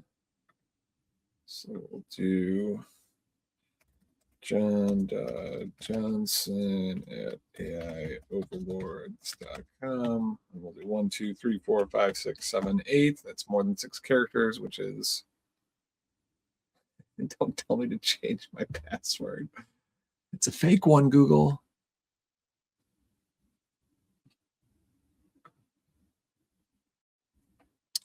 All right, so refresh the screen. you're going to see that you have the UID and the email for this. And then let's go to our databases, profiles. Yep, and we see our UIDs. Cool. All right. Confirm password rules. All right, this is done. So we're going to respond with done. All right, we're ready to connect bolt.new. So we're going to do two things. Now we're going to connect Bolt to Supabase and add the following. So do not put the service role key in for Bolt. This stays private for N8N. So I'm going to go with my Supabase URL and my key. I'm going to go back my Supabase URL and the key. So okay, here is my URL and API key. Rewrite the prompts to Bolt with these.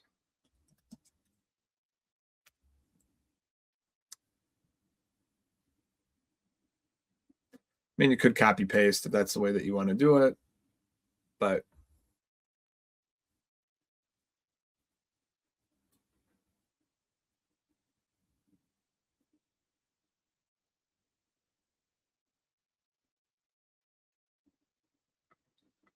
all right, so I'm going to copy this. Here are the instructions.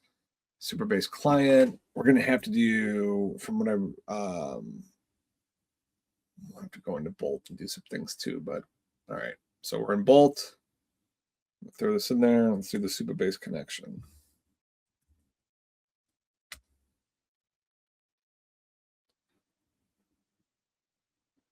Now you can do it manually in Bolt 2, which we might have to get to, but hopefully this goes through.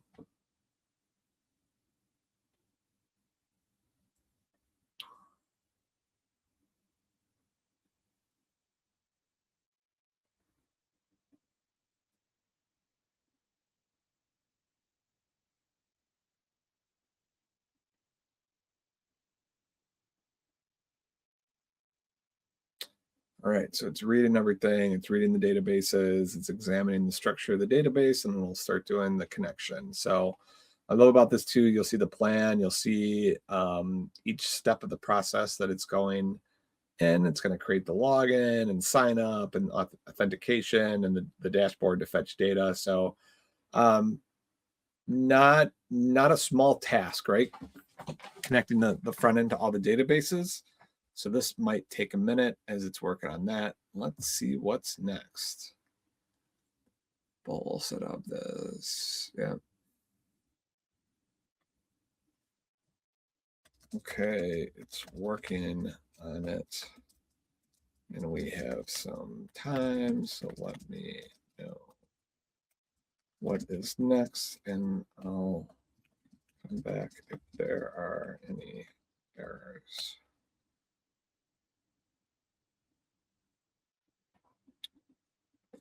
Cool, so that should get us to where we want to be with the Supabase setup. So here's your full Supabase implementation summary. Here's the name of our project. Here are the database tables that we created. Here's what the schema supports. Here's the security that we put in. Here's authentication that we've done, and the triggers and the keys. Great. This is complete. So now the next step is the N8N automation, which is the most fun and complex part of it. Usually it's a PITA, but it is the most functional. This is how we make not just a product, not just a fancy front-end web design, but a functioning AI product.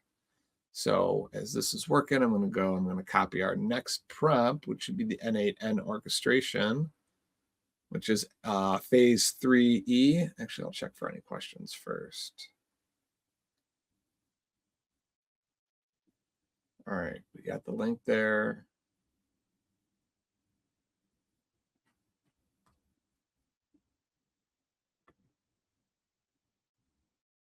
All right, I'm going to get the N8N prompt started and we'll do an overview of that. Let's actually see how far. All right, still working.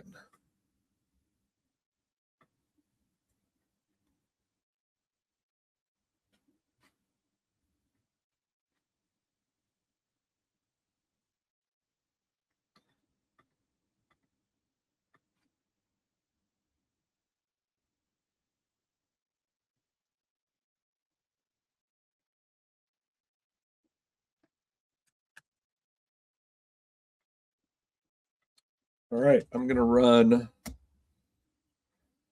phase 3E in here. Here's our N8N automation. Well, it's getting worked up. So N8N, here's the home screen. There's a version N8N 2.0 coming out in 3 days. So some of these might be updated. But again, I think if anything, I broke out into its own like full day workshop. We could spend a full day automating multiple agents in N8N. I've actually built an agent I'll talk about, quickly for baseball cards. So it was a multi-agentic system I built. One agent scans the market daily. There's a trigger at 6 a.m. See if anyone's gotten traded, or see if anyone has hit the big leagues. Those two things will change the value of a baseball card, but it usually takes a couple days to kick in. So I'll have that agent trigger, and it'll find out when the baseball player has changed roles or teams or whatever. And then it gets connected to another agent. If they do, find out how much their card is listed online. Then find another agent will do the purchasing of the card and store it. There's another agent that will hold on to it. How many days will it peak in value, and then resell the card through eBay's APIs. So there's just a ton that you could do with N8N if you've set up the things on the front end here, and then you have a need and all that good stuff. So super cool tool. This is almost done running. Hope you got your OpenAI keys. So that's the next thing that we're going to do. You're going to log in. I put $5 in my account and for this, and as I was practicing, let's see, total tokens. Even my December budget hasn't even charged me yet. So for the purposes of this, put $5 in there. You're probably not going to use all of it, but I hope everyone got their OpenAI dashboard, and we're going to go there next. So let's see what Bolt did.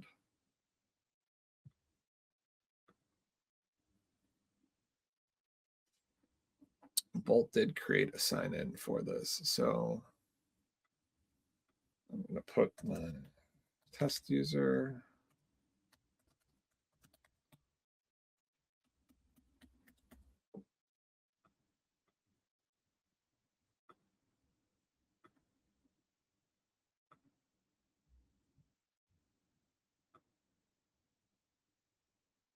All right. So here's the thing now. This is real. We got real databases. We're going to be able to create tasks and put things in here. So this goes to 0. The dummy data is replaced with the actual databases. This is cool. So we get to create our stuff. And yes, we can create dummy data if we want to in there. But if we're building a product, this is how we're going to do it. I do this stuff all the time and I still get excited by this.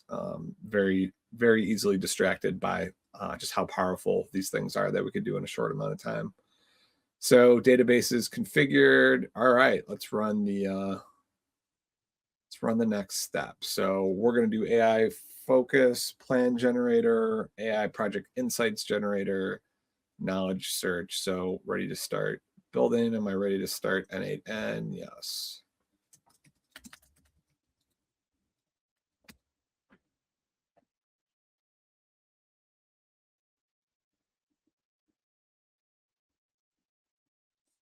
All right, so hopefully you've done this before the workshop. You sign up, you go on the starter plan, and you create your workspace. When it loads, select new workflow. So I should probably create a new workspace. I can't create any more projects.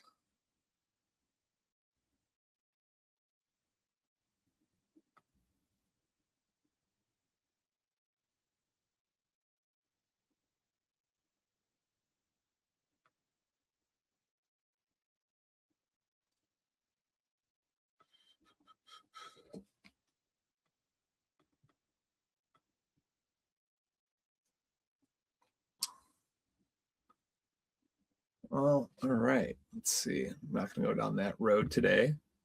So this should be the same. So in the plus section, if you have not created a project, you'll create a project. You can only have one project. And this is my project.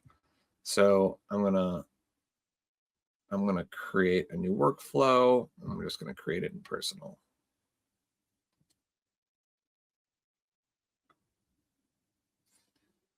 And then you're going to add your OpenAI credentials. So OpenAI is going to handle the daily focus plan generation, risk scoring, insights, knowledge-based semantic search.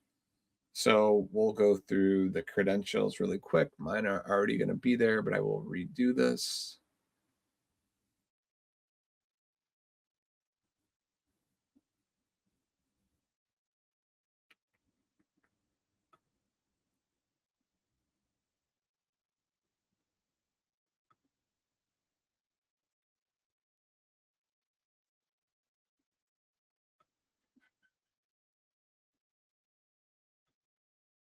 Give me a second.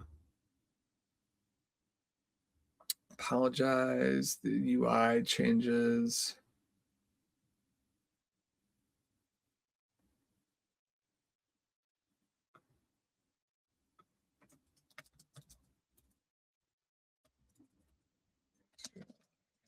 Open credentials.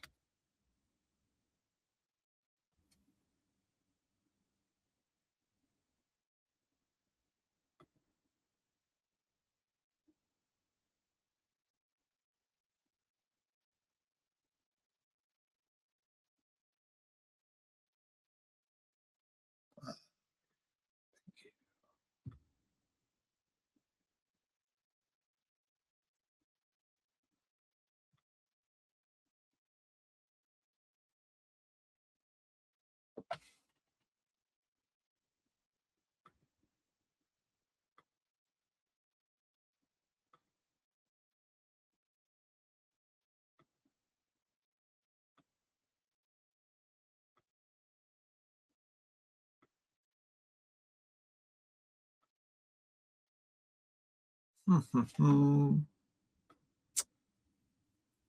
right, so left sidebar credentials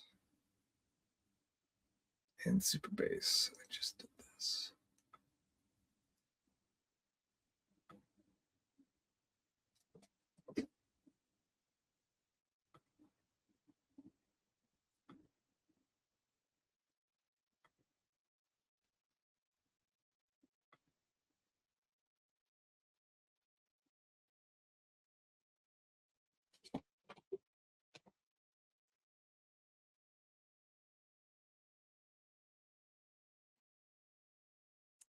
All right, I know how to do it the other way. I'm just looking at directions for this way. I don't see credentials.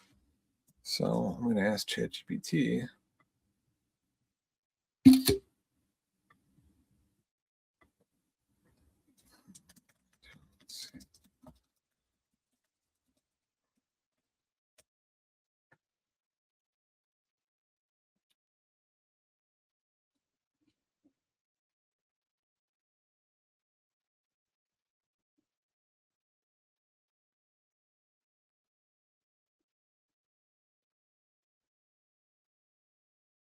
That's right.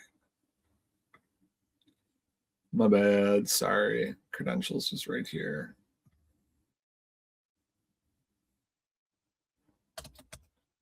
So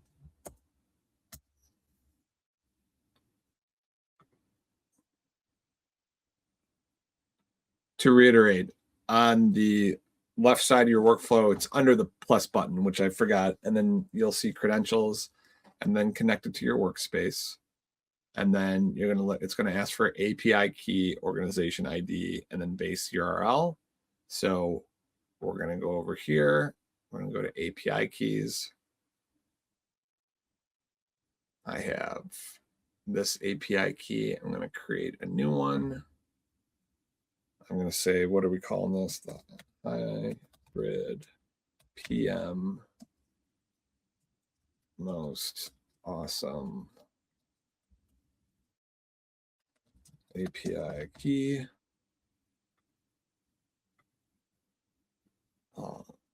I mean, this project should be your project's name. It's going to be in there though. So I'm going to create that key. I'm going to copy it, and we're going to go back to that document that we have open. I'm going to say open AI API key, and I'm going to paste this there in case I need to access it later.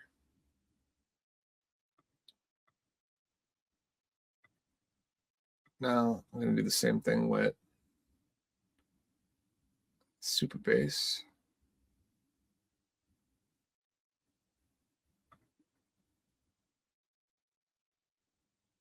Oh, I'm going to put it in here first. So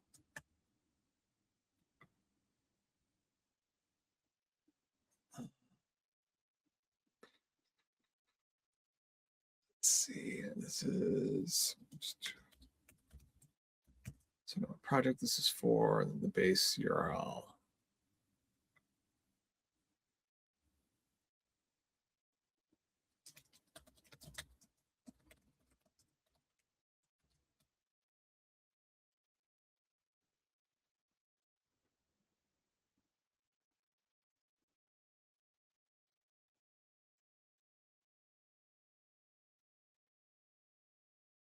All right, so I named it, saving it.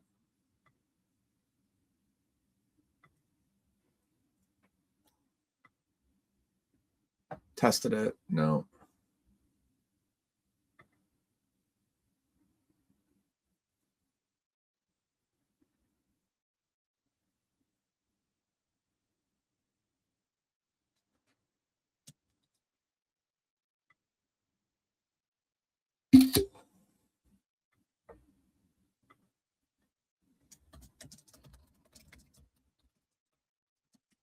I'm getting an error message on OpenAI.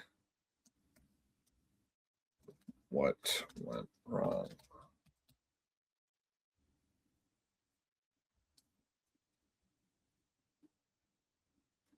I'm just trying to get catchy and add an organization ID. So I'm going to get rid of that. All right, we're good. Do not fill out the organization ID. Very bad. All right. Got that saved. And then we need another credential. We need our Supabase.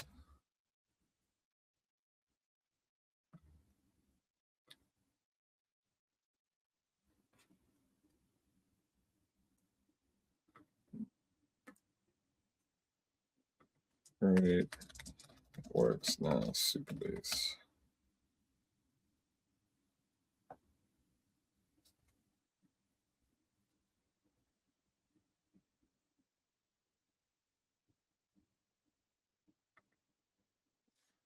This is where we need the other key. So host service role. This is why I said to copy it earlier. So get back to your document, copy your service role key, drop it in here, save, testing. All right, we're good.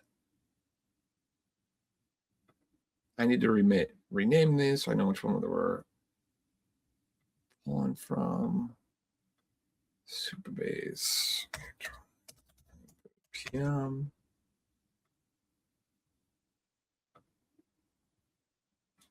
So, because I have multiple Supabase databases, and then OpenAI. So it's the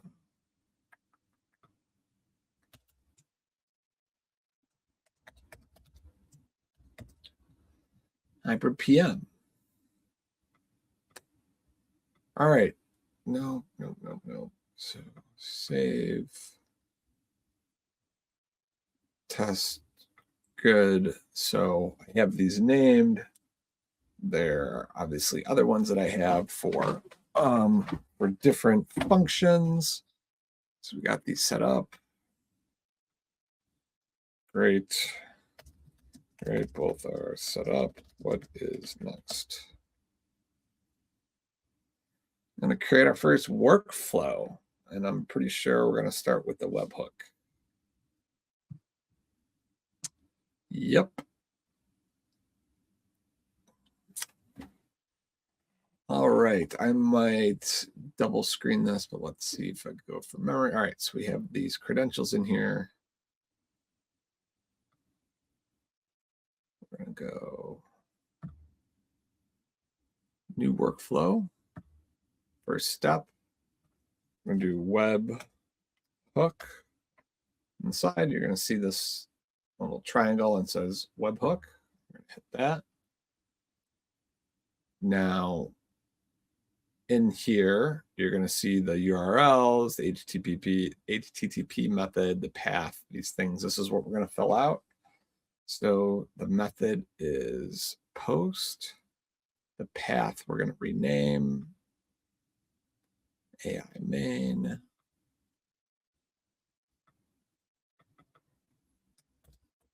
AI-main. Authentication none. Respond using respond to webhook node, I believe. Response data, JSON.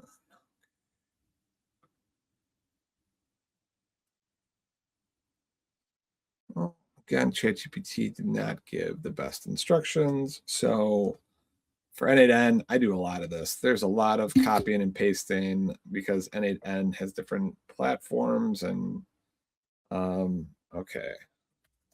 Before we do anything else, please make sure you are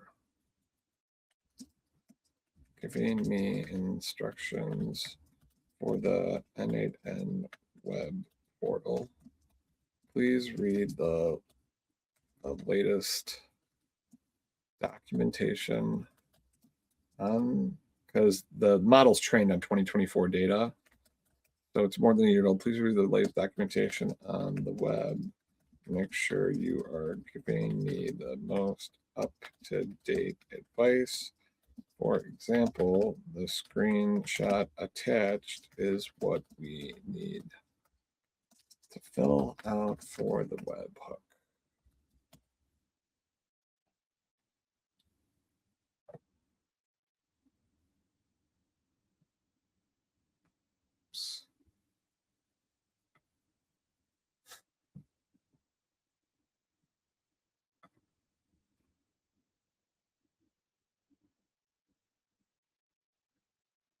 Yep, I want to go there.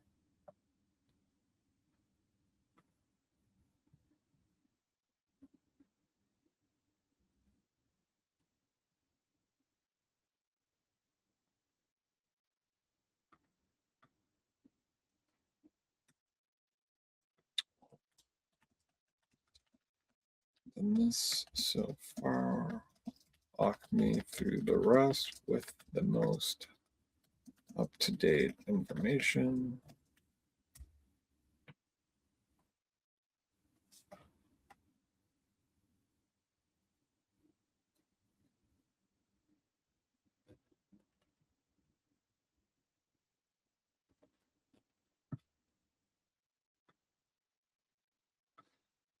All right, we're good here. So we'll go back to the canvas. Now we're going to add something. We're going to search OpenAI.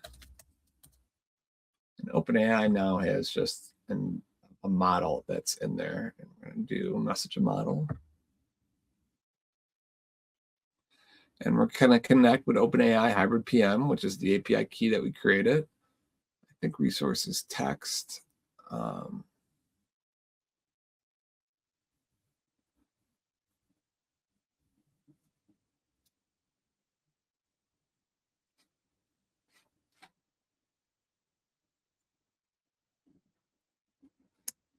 Let's see, 4.0 mini, and this is a user thing. So text, message model, and then from list. So you could do, if you want to go cheap, you could go, 3.5 turbo.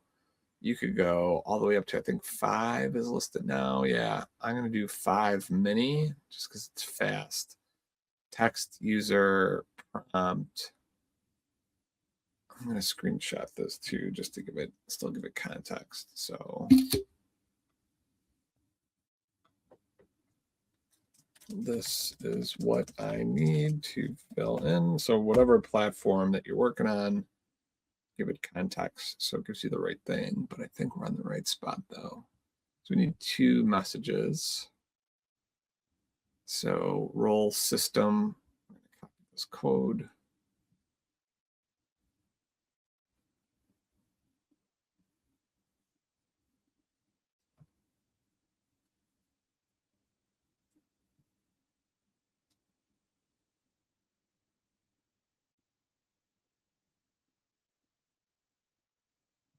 All right, so yep, we did GPT-5 mini. Most important part, message system, text system, and then copy this prompt. So text system, copy.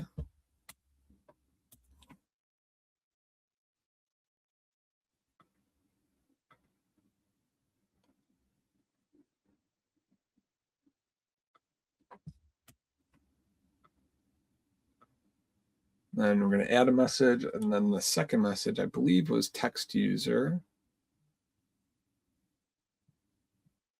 Text user checks the webhook request.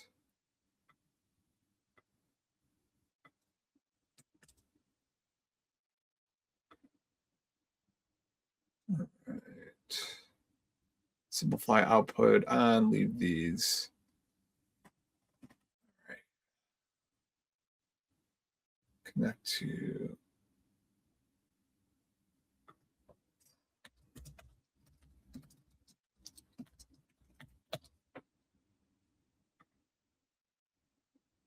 so go back to the canvas. Put in webhook, but this time select respond to webhook under it.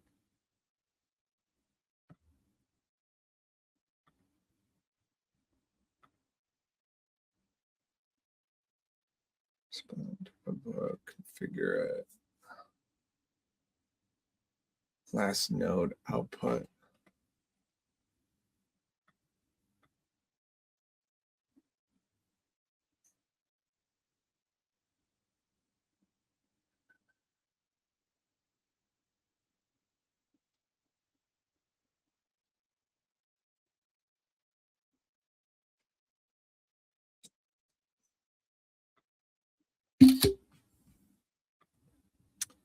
I wish it would do a better job staying up to date on these things, but it doesn't have that option for a response. Please search the web again. Make sure you are giving me the most up-to-date.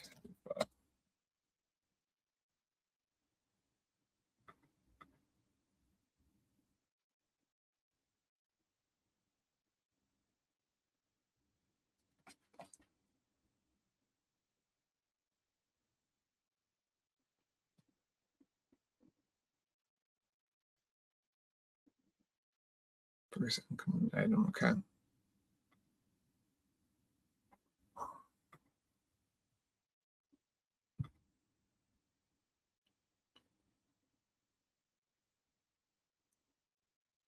Oh, another thing. So up here, you're going to see a button that says inactive. Turn it to active. Got it. So go to your webhook.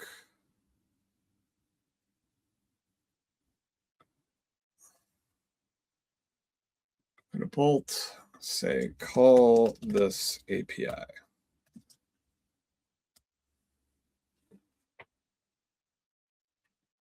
Now, this is where it gets tricky. I mean, I've done this multiple times. Sometimes it works, sometimes it doesn't. We'll try the test URL. If the test URL doesn't work, we'll switch to production. We'll try the production URL. Sometimes test works, production doesn't. Sometimes production works and test doesn't. I don't have a great answer to that. 404 error. Okay.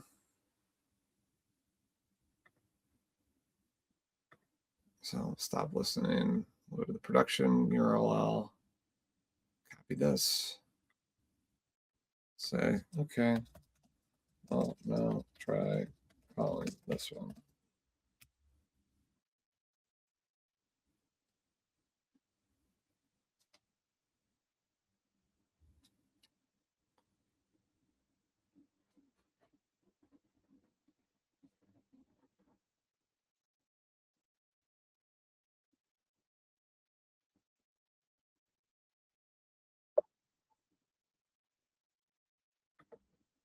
All right, let's debug, which I spend a lot of time on. Okay, this is what is coming back. Please, guys. Let's run it. I'm going to look to see if I did anything. I shouldn't have post API num. All right, this is set up like it usually is.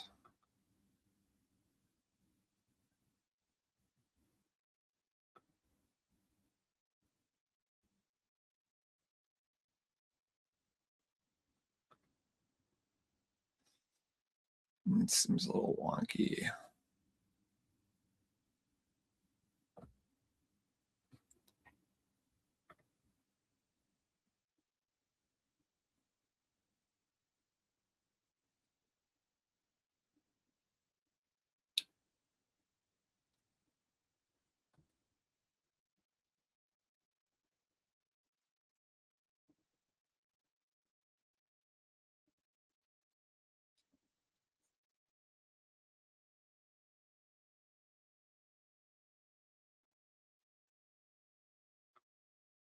All right. Yeah, maybe I didn't do the JSON.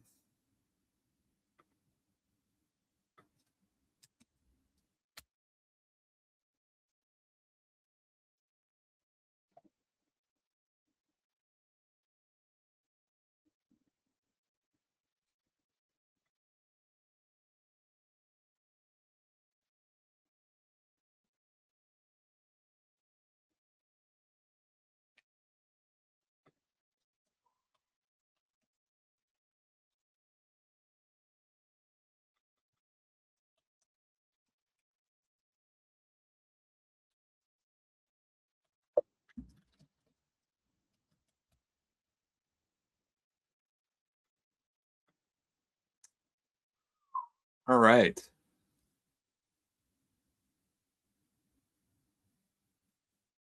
We're making progress. So we'll give the response to ChatGPT. And this is the response got.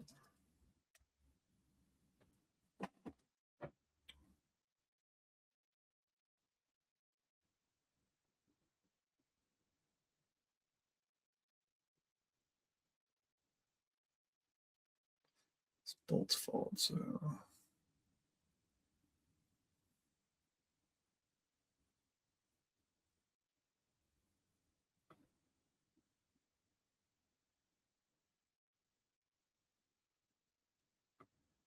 Lot of, I mean, this is where on these projects where I spend most of my time is in N8N and going back and forth between the LLM, N8N, and Bolt, and making sure that the APIs are configured correctly, the agents are configured correctly, because a lot of times you're creating the agentic flow in N8N, and sometimes that's just pulling information from the web. If you're doing any web scraping functionality or model building, and you're saving that information in Supabase, which Bolt is pulling from. So this whole orchestration is, using AI APIs, pulling information, posting it to Supabase or right back in Bolt. So yeah, I do think it's the N8N side. I think you need to rethink the webhook and the open AI. middle, we keep getting this response.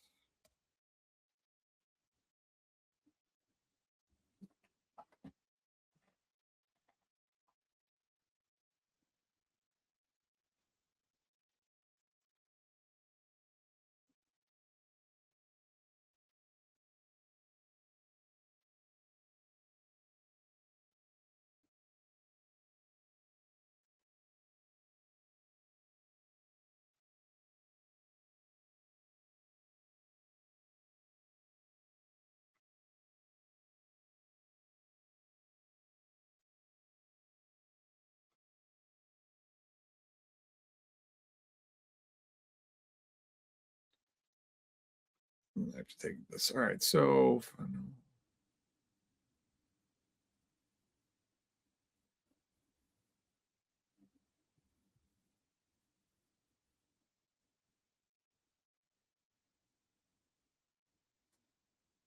it's saying to add.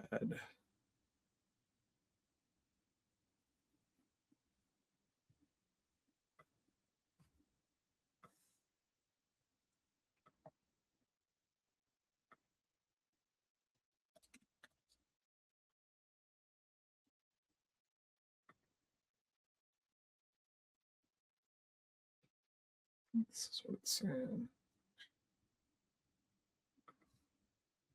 All right, give me step by step on how to run node 2.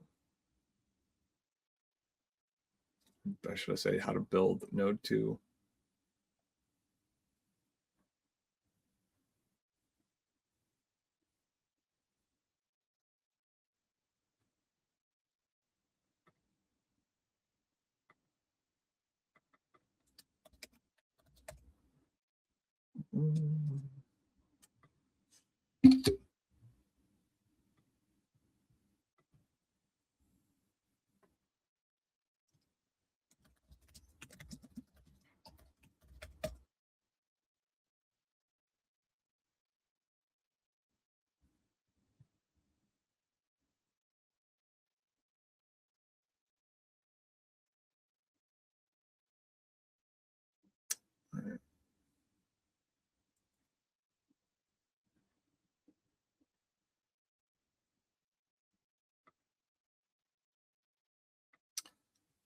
All right, so that's what I thought. It's code, JavaScript. Paste that in there. So run once for all items.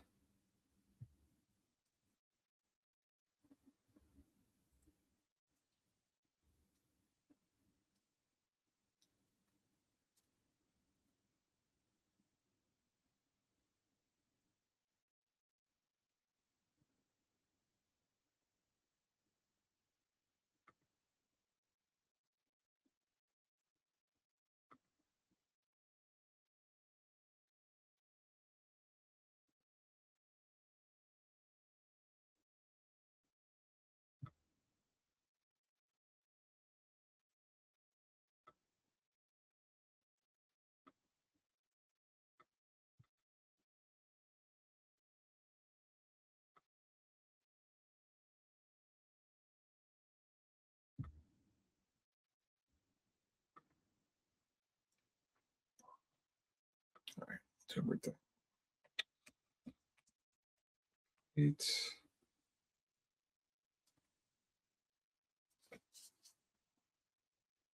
Sometimes it makes it overly complex as well. Again, with ChatGPT, I'll take one more prompt from it, but I've never had to put the function node in there. Usually it's webhook to the ChatGPT to the webhook close. So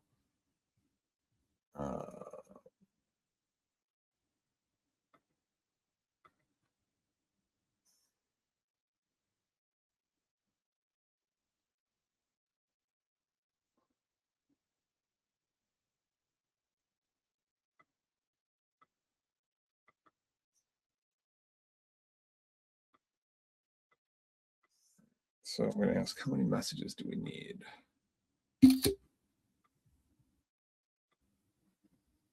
So you're saying we don't need.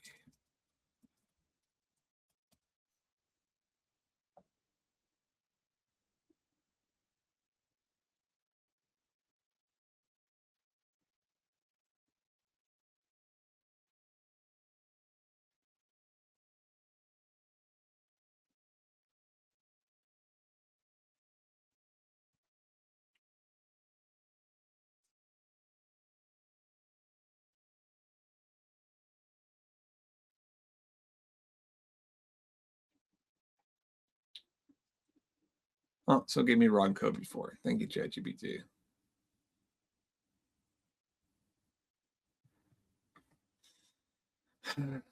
Let's fix this.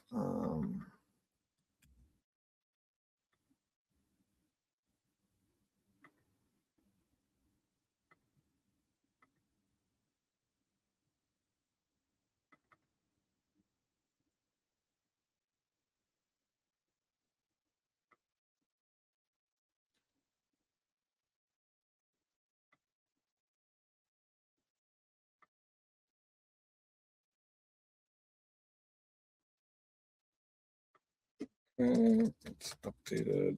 Let's make a request to.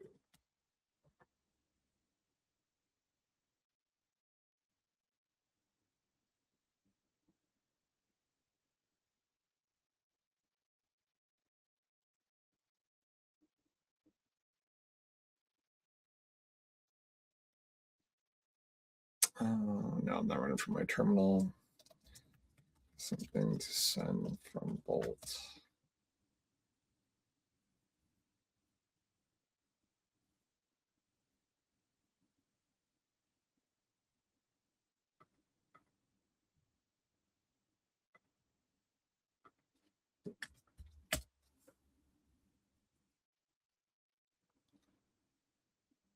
So, the beauty of this is, as this is, we're going through this without any coding, but not having, that some of that raw engineering developer understanding makes it take a little longer on our side from a functional standpoint. There's more that we have to test and debug through the LM and their platform. So sometimes it just takes a little bit longer to build some of these things. But it's testing. We'll go through the same product. Test works. It might not. We'll go through. At least we know that this one's there.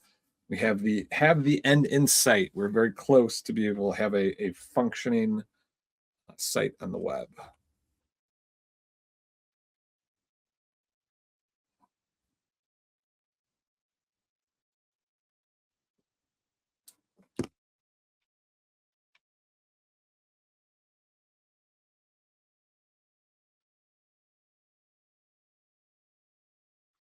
Okay, well,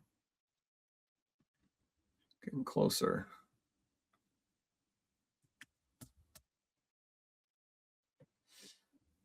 Let's see.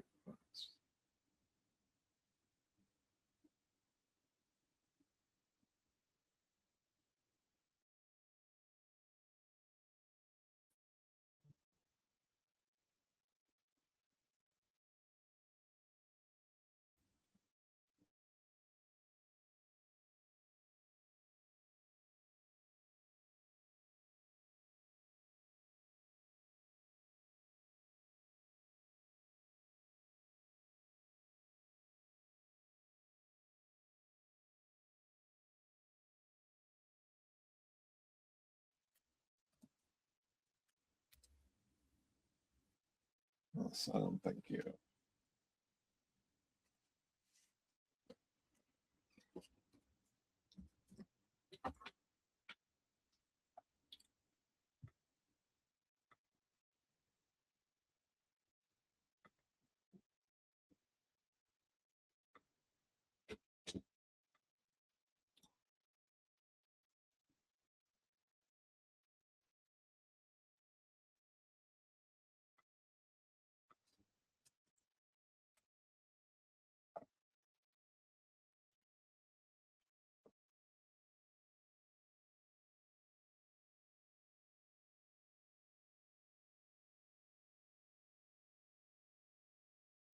So once we figure this out, then we'll start integrating it into the website. So we'll be able to click on different functionality on the site.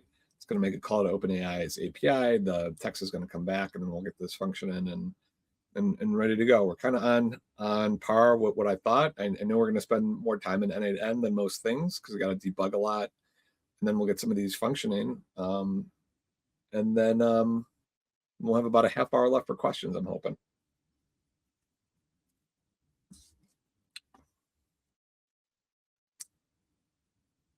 Still having the object problem. Okay. This is working, but still same problem.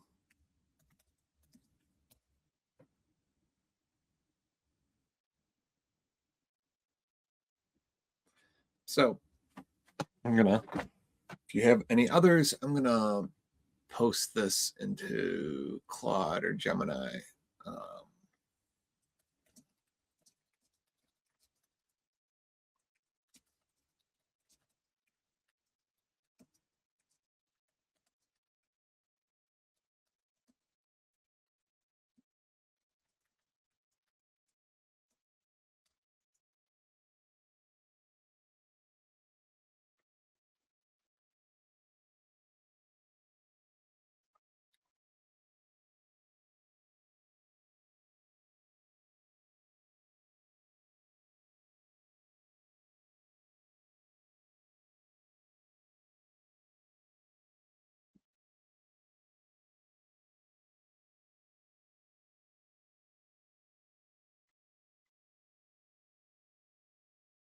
Right, so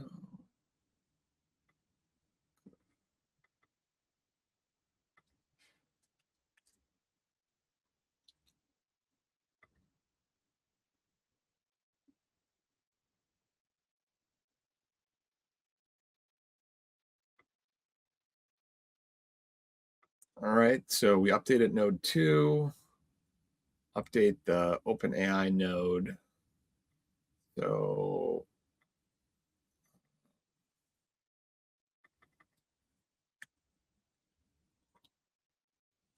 prompt, all right, well, that was red, now it's green, giving me hope.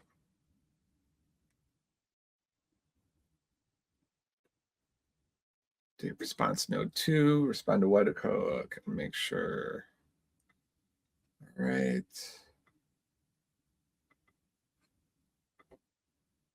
Let's see, this is what we did not have on last time, and figured this is where some of the issues coming from. Hopefully, fingers crossed. Get an error message.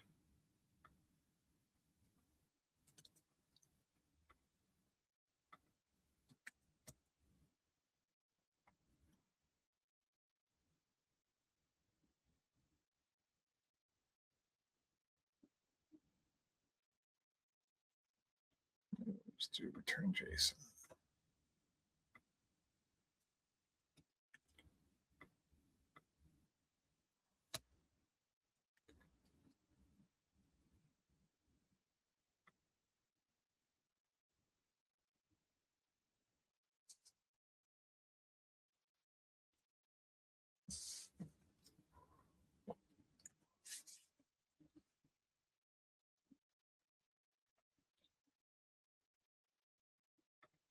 All right, I'm just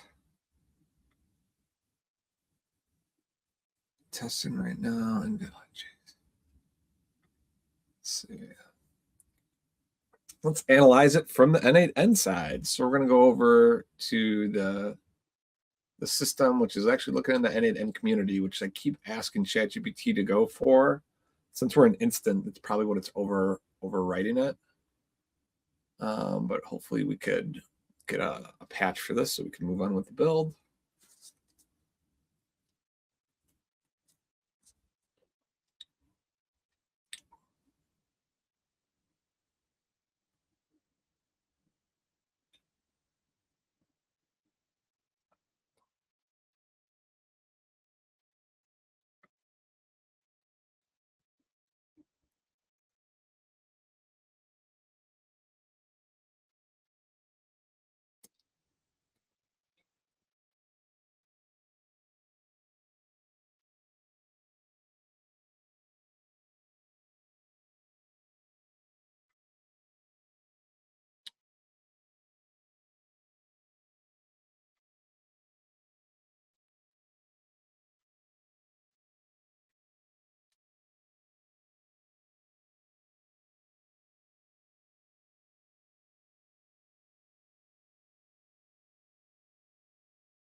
All right, there we go. That worked. Let's test it again in Bolt.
Give me 1 second. I'm just reading on solution.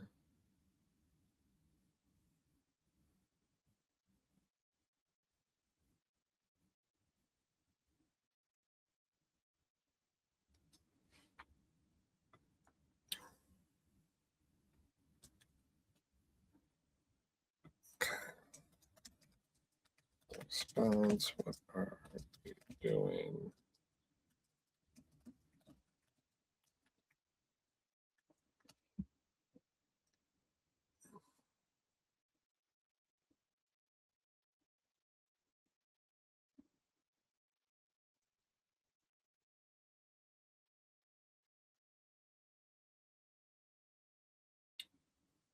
Guaranteed working. We all know that that's not right.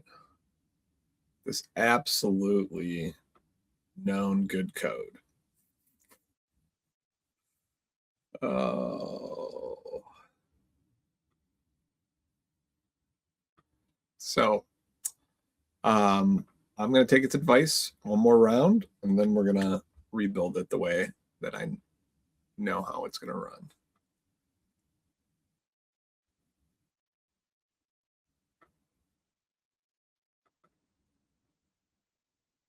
Okay,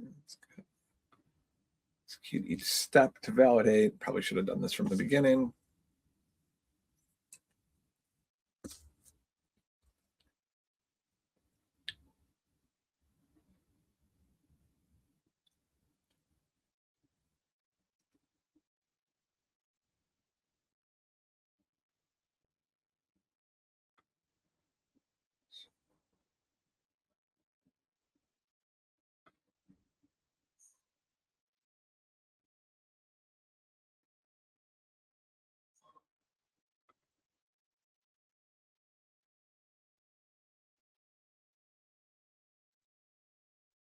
All right, that's all what we want from ChatGPT.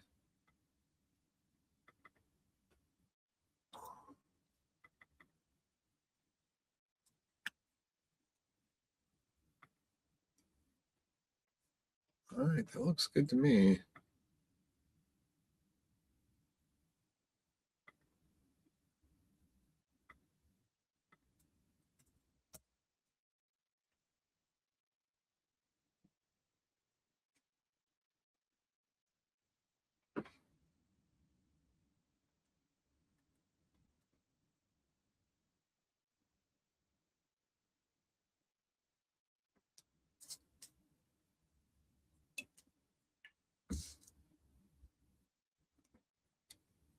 So if it doesn't work this time, we're gonna like unfortunately we had to do before. We'll scrap it and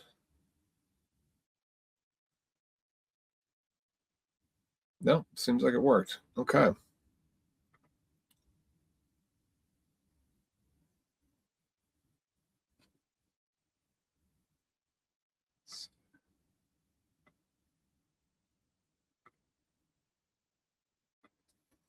Maybe I probably spoke too soon.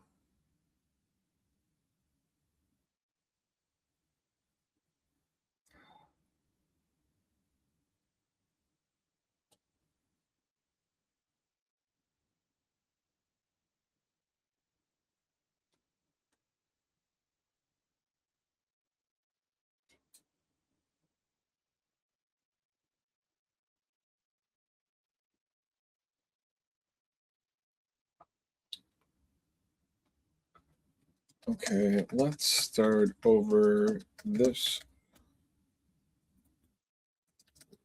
should really be 3 steps. The webhook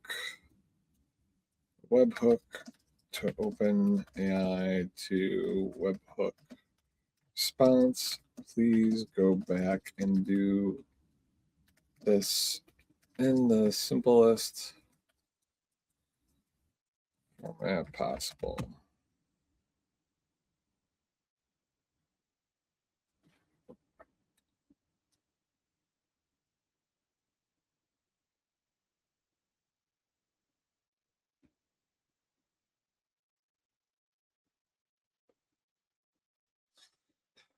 All right, so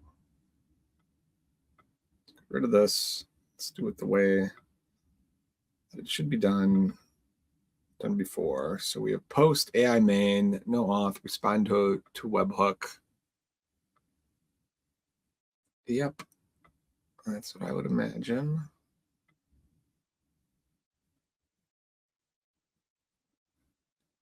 Webhook settings, incoming data configuration to JSON. All right, let's check that. Settings. It's not even a setting, thanks.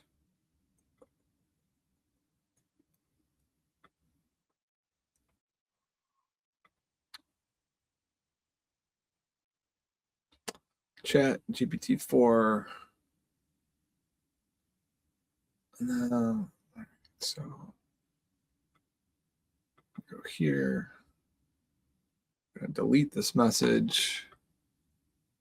And we're just gonna do GPT message, text message model, and then the JSON output, which was, all right, I'm gonna copy this.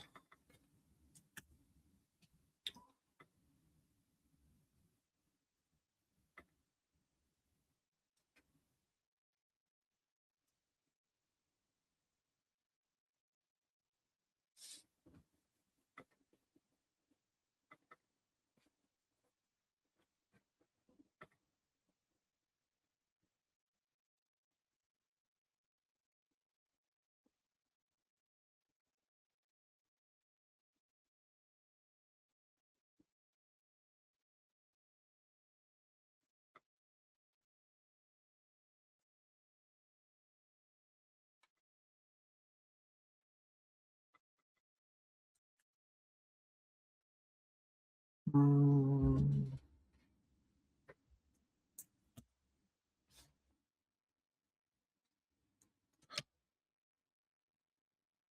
it's going to undefined.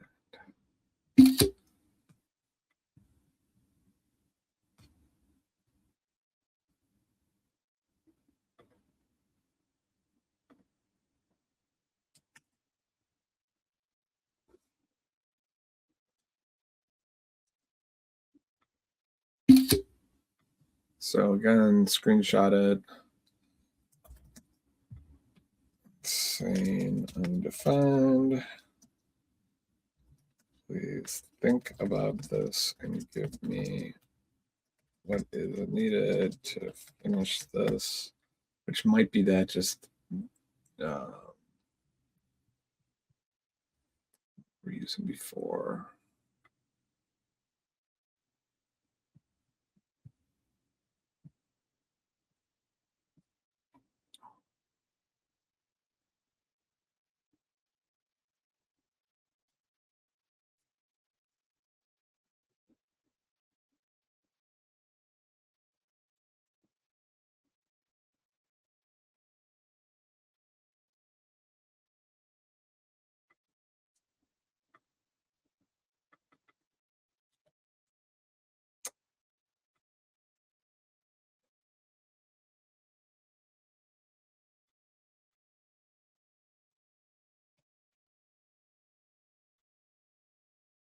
Just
give me the response should be.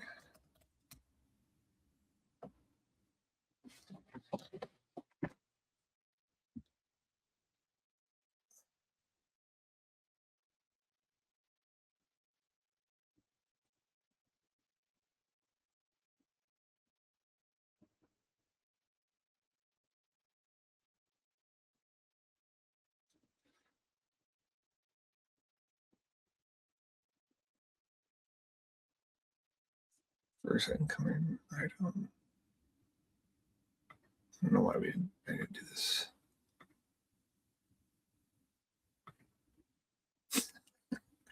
Oh, sometimes these solutions are right in front of your face. Sorry about that.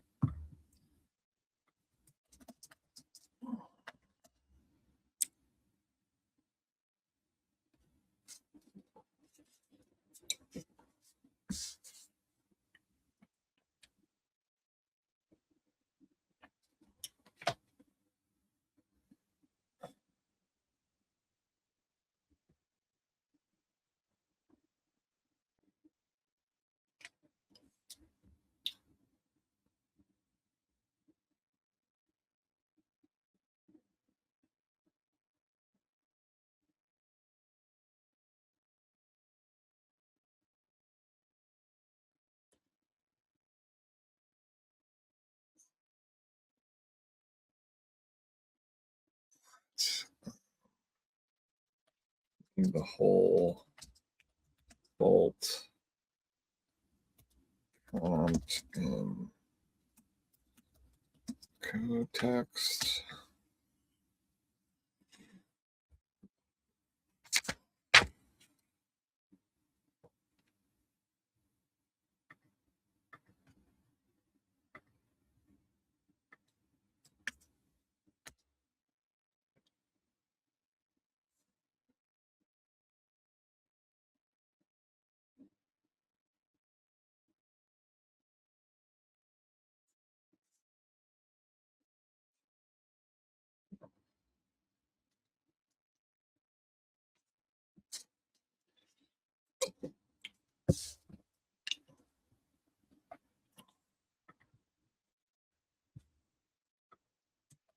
Okay, what are the two features that we are building and automations for?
All right, we're going to work on the second one. Actually, just to make this work, can we directly call the Open AI API from Bolt to make the first one work?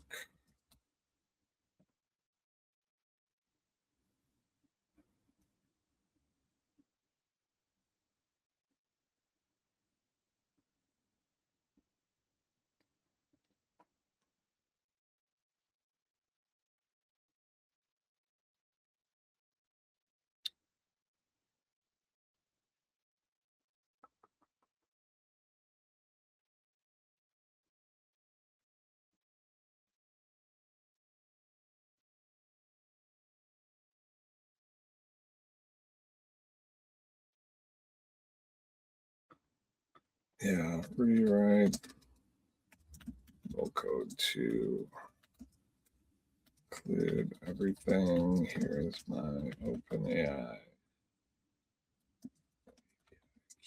All right, well, we're making a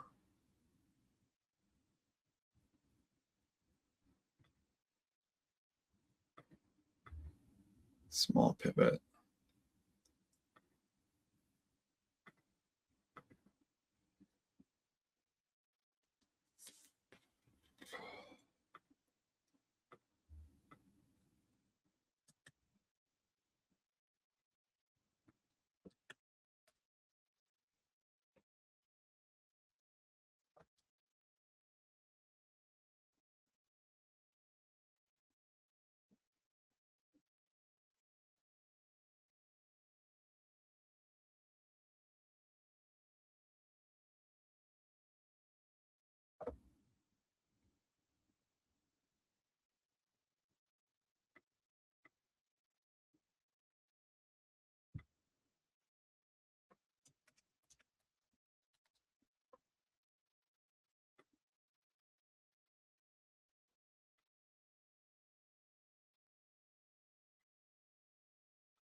That runs, got a new workspace set up.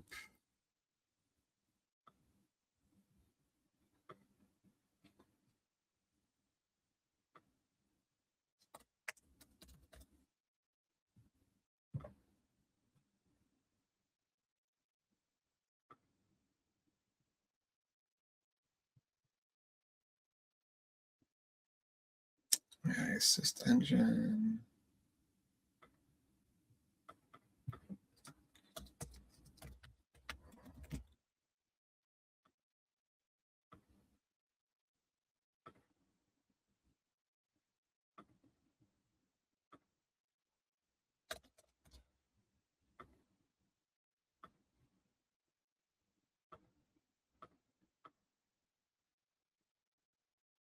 Different model, do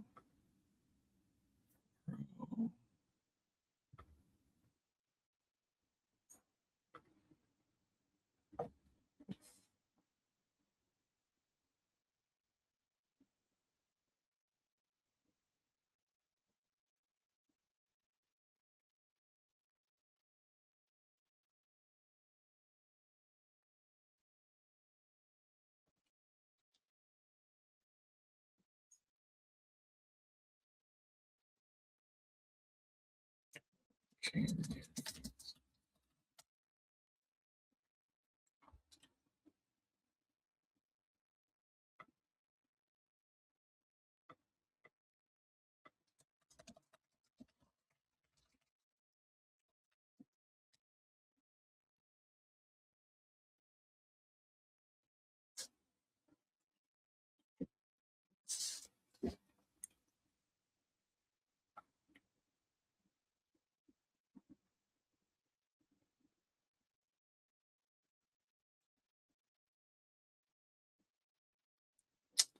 Sorry.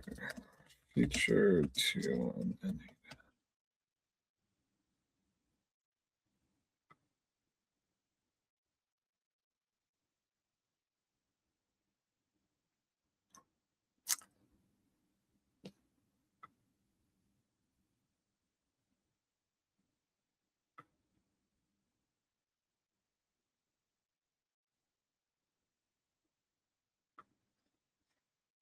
Oh.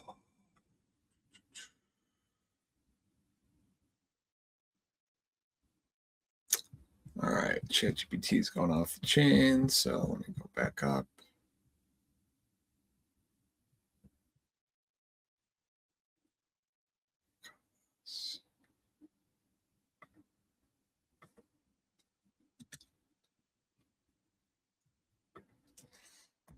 Let's create AI assist in LEM.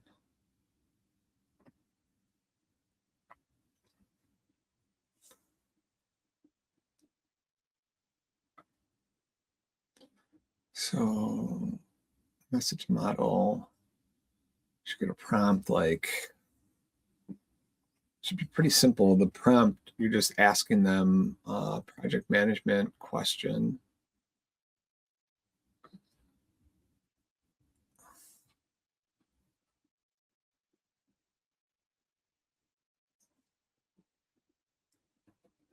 So with that,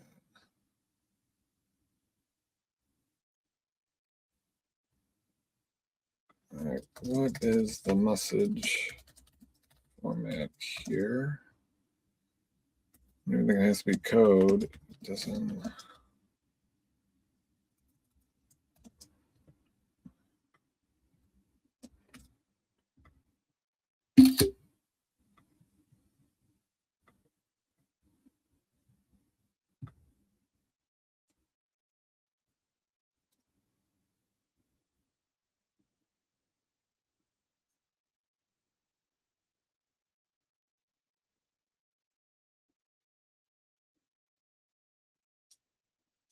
Yeah, I'm getting some strange responses. Sorry about that.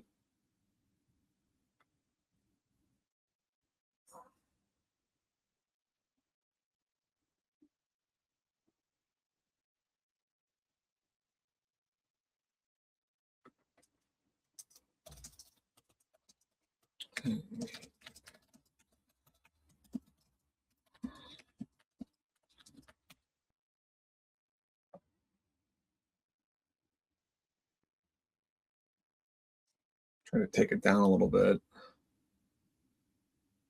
Yeah, I mean, I'm really looking for the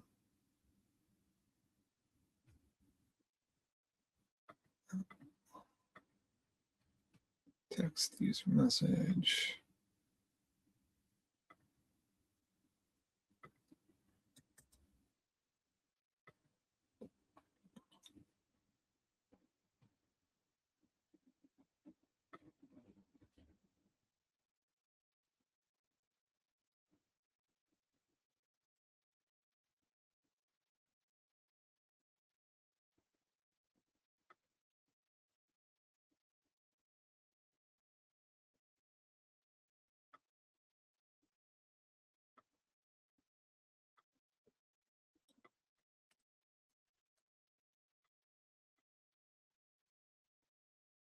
Oops, wrong one.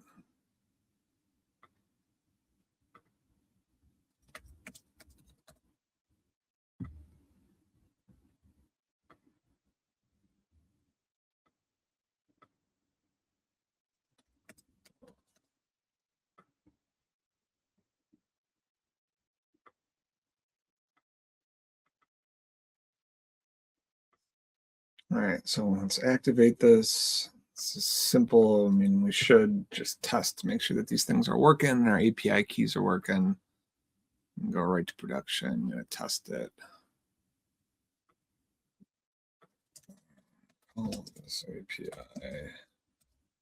Oops.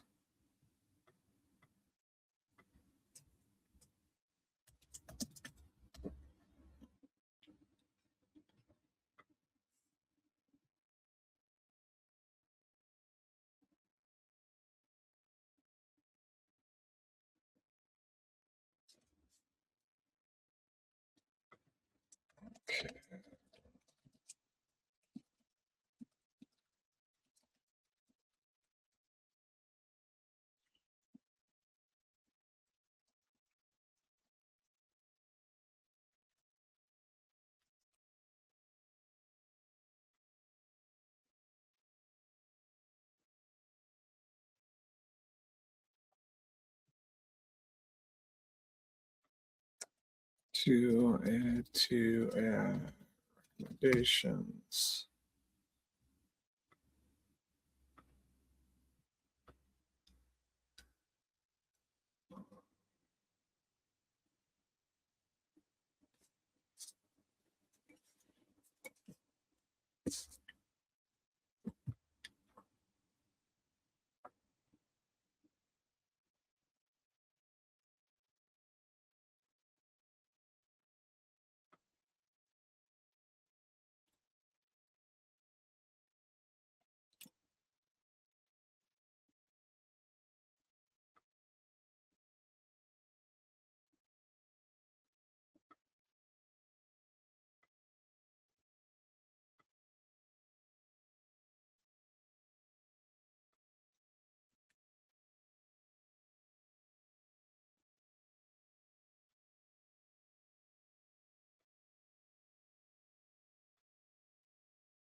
All right, hoping we wrap in this in about 10 minutes. So, all right. So,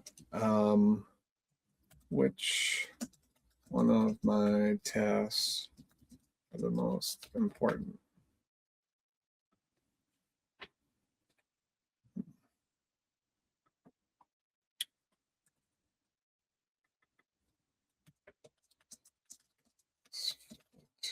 Fetch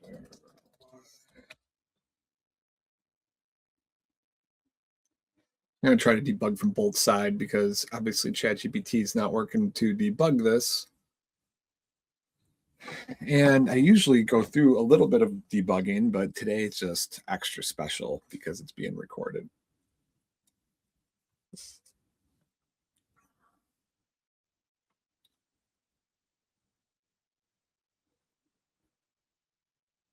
Okay.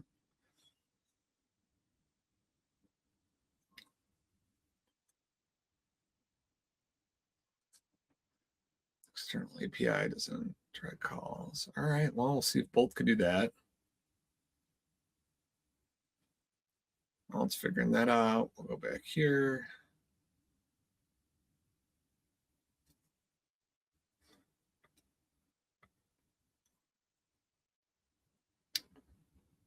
Okay.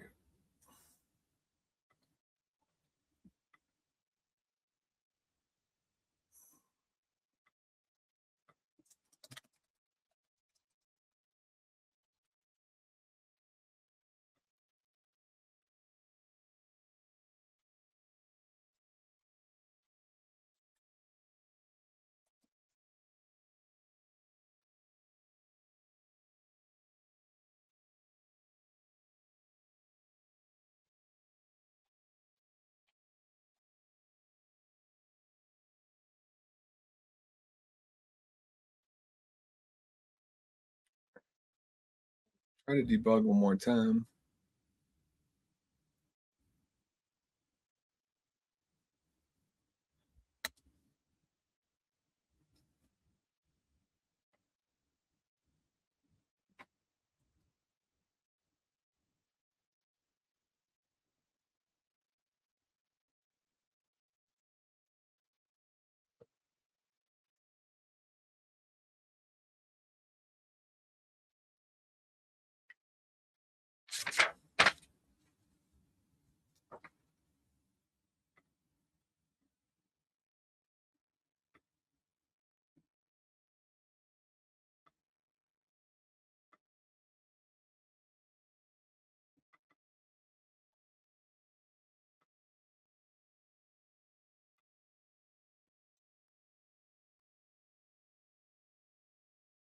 Oh, perfect. Well, this is finally working. Actually, this is for my day.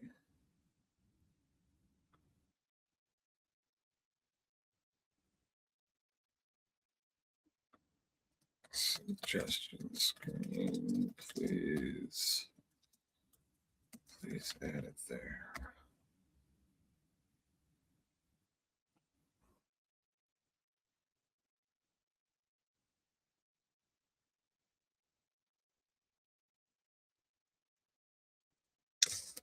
Well, if at first you don't succeed, prompt again. Coming up to 12:45, I want to get this working on the screen, and then I want to cut over to the other integration, which is much easier and to me a lot of fun, which is ElevenLabs, which is a voice agent that could act as a coach on here and kind of walk you through this. So I want this full up, want to test it, want to make sure it's actually functional. Should be about 10 minutes to set it up in ElevenLabs, and I want to leave about 20 minutes for questions and discussion.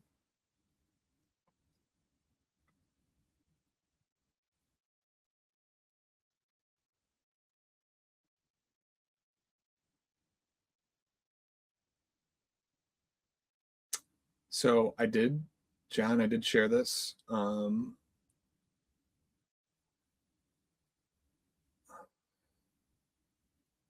So what is it supposed to do at the business level? So Adam, all the AI functions on the website are being orchestrated by N8N. So when you see like AI powered daily focus or my day, get AI suggestions, getting personalized suggestions, these are all on N8N. So you have agents doing multiple things in the background and pulling information, getting knowledge for you, getting projects. The reason we do an N8N, if we just had one screen with one call to open AI, we could do that on here directly from Bolt and then pull in that API. But since we have different features that use different API functionality, we're programming each of those separately. So it worked, painful as that was, and there's going to be updates here, right, for like the output and how you get it. But we integrated the AI webhook in there. So we wanted to generate your morning. It's asking questions. You could refresh the questions. You could do this, but hypothetically, that workflow work that I almost gave up on. So workflow 2 is working, as you can see here in both. So great. Said we could do it. Never said it was easy. And again, you're going to get some responses better than others. Icing on the cake. The last thing we're going to do quickly. This is ElevenLabs. So ElevenLabs.io. The business case here is everything that we built is text-based. We have to click it. We have to function it. Well, maybe I'm driving on my way to work and I just want an assistant that's going to help me with my day. So I could create an agent in ElevenLabs. So I'm going to create a new agent. I'm going to create a blank agent. I'm going to call it hybrid PM. I'm going to create that agent. Go into my prompt guide.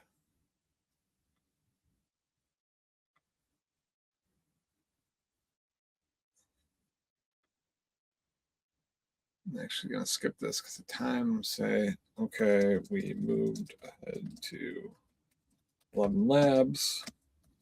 Please give me the instructions to build the AI agent.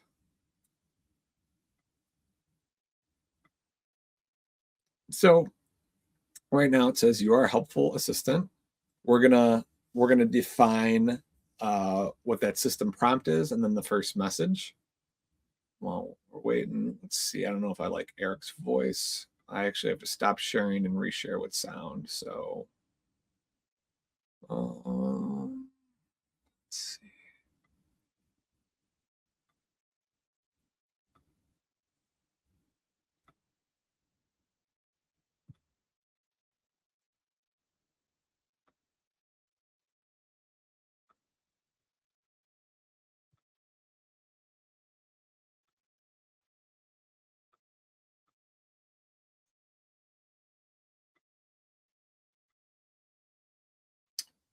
don't know if I want Eric. Let's see. Professional. I generated a football coach one. How about an Alice?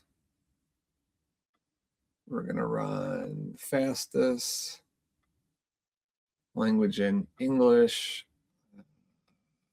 Gemini. I use Claude Sonnet because I know that works the best in voice agents.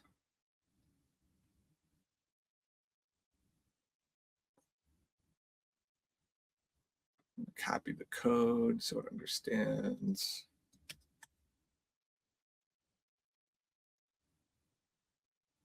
First message.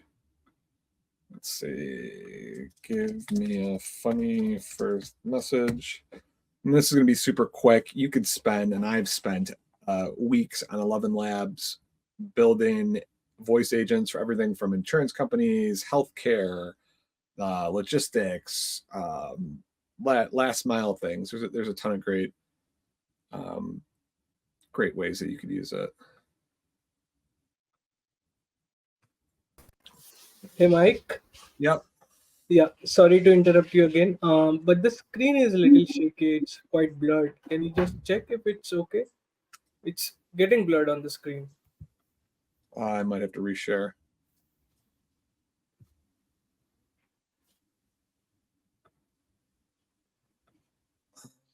Let's see.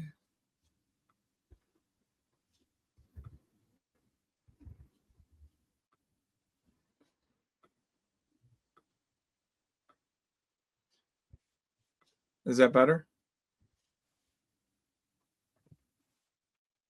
Yeah, it's much better. You can zoom in a little bit. Yeah. It's much better now. Thanks.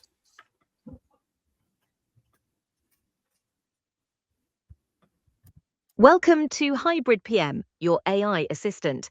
I promise to boost productivity, reduce chaos, and only occasionally suggest reorganizing your entire life into a Gantt chart. Cool. Great. I'm here to help you with planning, decision making, or getting focused on what matters most today. What's on your mind right now? Are you looking to organize a project? Hold on. How many languages can you speak in? I can communicate in many languages, including English, Spanish, French, German, Italian, Portuguese, Dutch, Russian, Chinese, Japanese, Korean, Arabic, and several others. Wow. However, your default language is set to English right now. Gotcha. I'll run with this. All right. So, yep, I want to use this.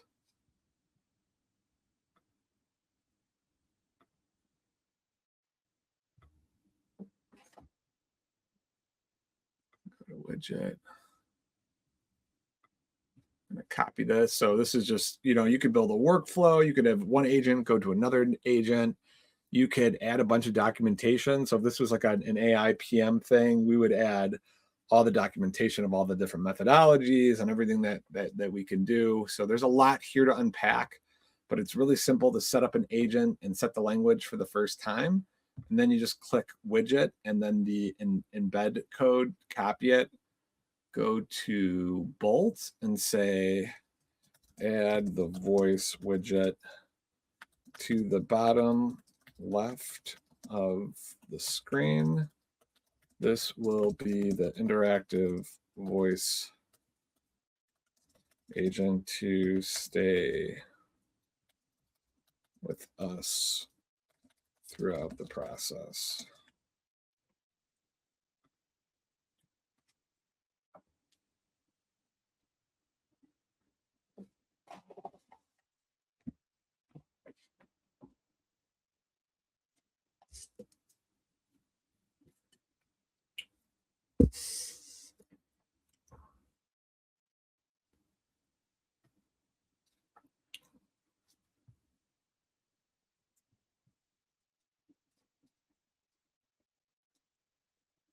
All right, it's working on it.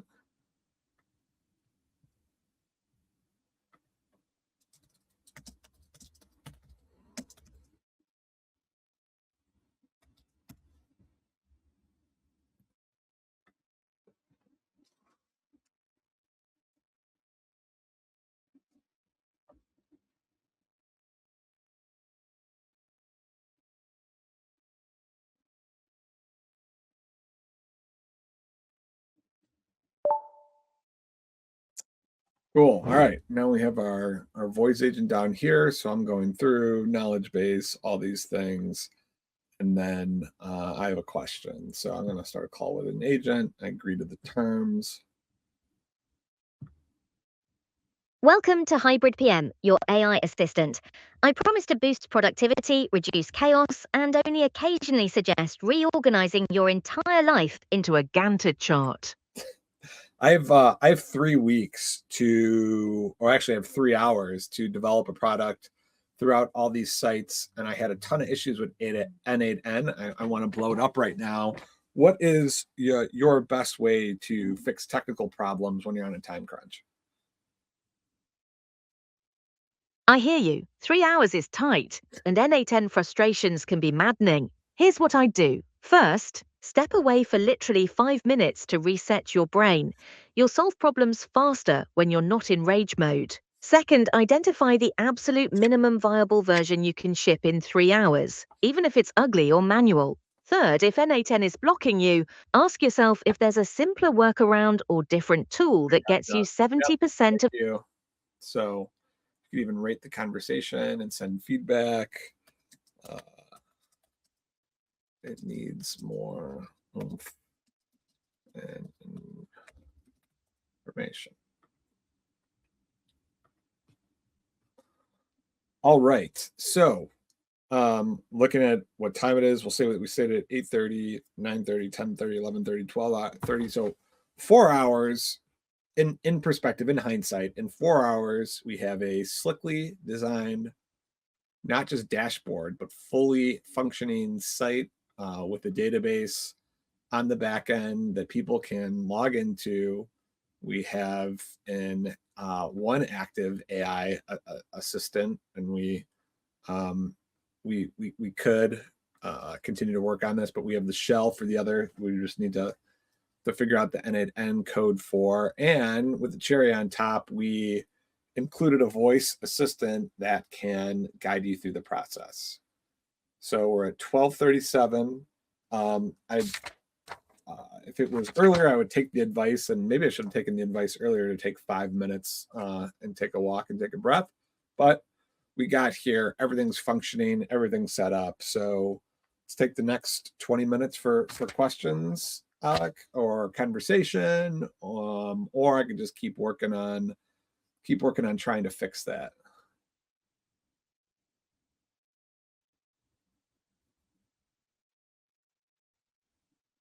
Are there any direct ways like log or dashboard to monitor and debug and edit? And yes, there is. So when I was like, this is a bad example. So you can execute a step. You could see the outputs, the schemas. You could work with the N8N AI beta. As you've seen, though, this is just really slow. It's much slower than ChatGPT or anything. So you can debug in N8N. It just takes time.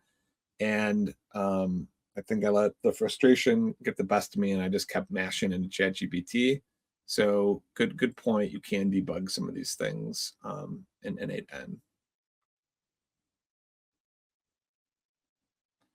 Their logs or admin dashboard in N8N to debug and monitor.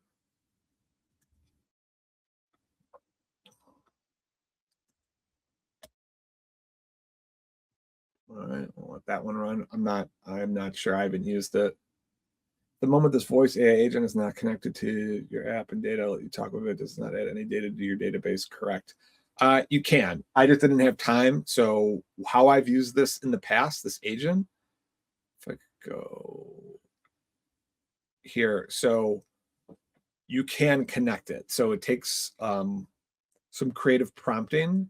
You can't use the widget, but you have to go back into ElevenLabs in the developer documentation, and you could have it like fill out the form for you. You could like build my focus plan. It could pull and push information to the site. It just takes a lot more time than we have here today. Oh, focus plan's working. All right. Well, some of the things are working. This is good. Great question, though. Adam, you definitely can use it, but it does not add any data to your database. No, you definitely can do that. I have a different client demo I can't show though that we did it with. For the optional phases that you did not cover, what resources have you found useful for self-paced learning? For the things that I did not cover, so I'll switch to. So for this step, for phase 1A, B, C, there's like 2 bodies of knowledge that I pull from this. One is your typical academic product design development. What are the problems that we're trying to solve? And that, I mean, you could find that anywhere. You could have ChatGPT in learn mode teach you how to be a great product manager. The other part, the horizon scan and drivers and signals and futures, like this becomes, there's a small niche, of like a futures community or futurism community. And in there, there's a subset called strategic foresight. Excuse me, Institute from the Future is based out of Palo Alto. There's Copenhagen Institute for Future Studies, University of Houston, for a more academic lens. That's where I usually get that information for these phases. The other thing, oops, sorry. So for systems thinking, technical systems mapping, architecture diagramming, these things, like depending on what you're using, like technical systems mapping and architecture diagramming, I actually learned that a couple years ago when ChatGPT came out. I had it teach me architecture diagramming and technical systems mapping. So I'm using the AI to directly teach me those things. And if I don't feel like it is giving me what I need, I'll say, hey, find some videos for me to watch. No kidding. I said, I want my PowerPoints to look like movies and I want them to be more cinematic. Find me a class that is like cinematic PowerPoint development. And it did. And it was actually a really awesome class. And it was on LinkedIn Learning. And I never would have found it unless the ChatGPT gave me a link to it. Systems thinking is its own strategic priority in general. So I have a bunch of books to my left on strategy and systems thinking that I've was lucky enough to get from mentors. So for that, like I know the books, I know the background, so I will generate systems thinking evaluation based on the resources that I know. But you could always start with, hey, ChatGPT, who are the 2 to 3 leaders in systems thinking? What did they cover? Why? And then you kind of go down and pull that information from the thought leaders and develop it into your own system. Can we create database and tables directly in Bolt? Sudhir, yes, now you can. But when we put this together a month ago, that's a new feature on Bolt within the last month. So Bolt used to, like, there was a GitHub and a Supabase symbol in here. They were very tightly aligned. Bolt went off and now it's doing its own database thing. So yes, you can build one. There's a Bolt database that you can link it to now.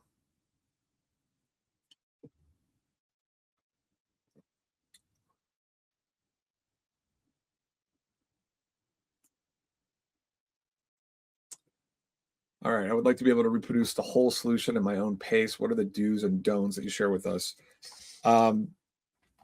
Do take your time. There is a lot that goes through this. Again, I said, I mean, if I'm being honest, I would go through all these prompts with Claude. If I do ChatGPT, it's thinking, it takes longer to get the output, but they're usually more correct. Don't take everything at face value.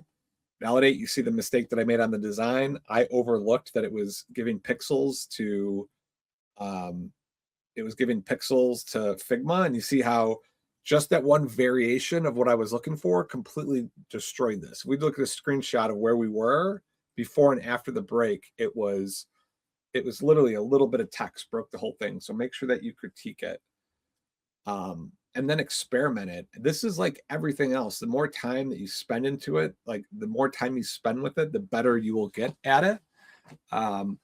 And just be patient. Like it is skills that when we look at it from just we're functional people, we're doing this in a prompt-based way. without that deep technical knowledge and experience, it's going to take us longer to debug some of these things. It just is. So don't give up on it. Just keep going after it and ask a different problem. So we'll critique the response that you just gave to me, or do it a different way, or do it simpler, or this isn't working. Like, let's completely throw this away and start over again. And sometimes, especially with the complex, API things, you might have to start over, or like Figma. And it's like, all right, this isn't working. We need to stop and refresh. Yes, it takes time, but in the long term, think about this. Think about a couple of years ago, how long and how many people would it take to build what we just built in 4 hours? It'd take a lot. I mean, I've had startups before, and this was like raising $250,000 and finding engineers, and then you have front-end engineers and database engineers, and you needed this whole crew of people to be able to build these things just to get something out to market enough to get test people and validation to get more money for that next round. Now, you could skip that step. You could do all this yourself, take it to the market, get users to use it, see how much they're going to pay for it. On Figma and Bolt, I think you can connect to Stripe too. I'm going to update this.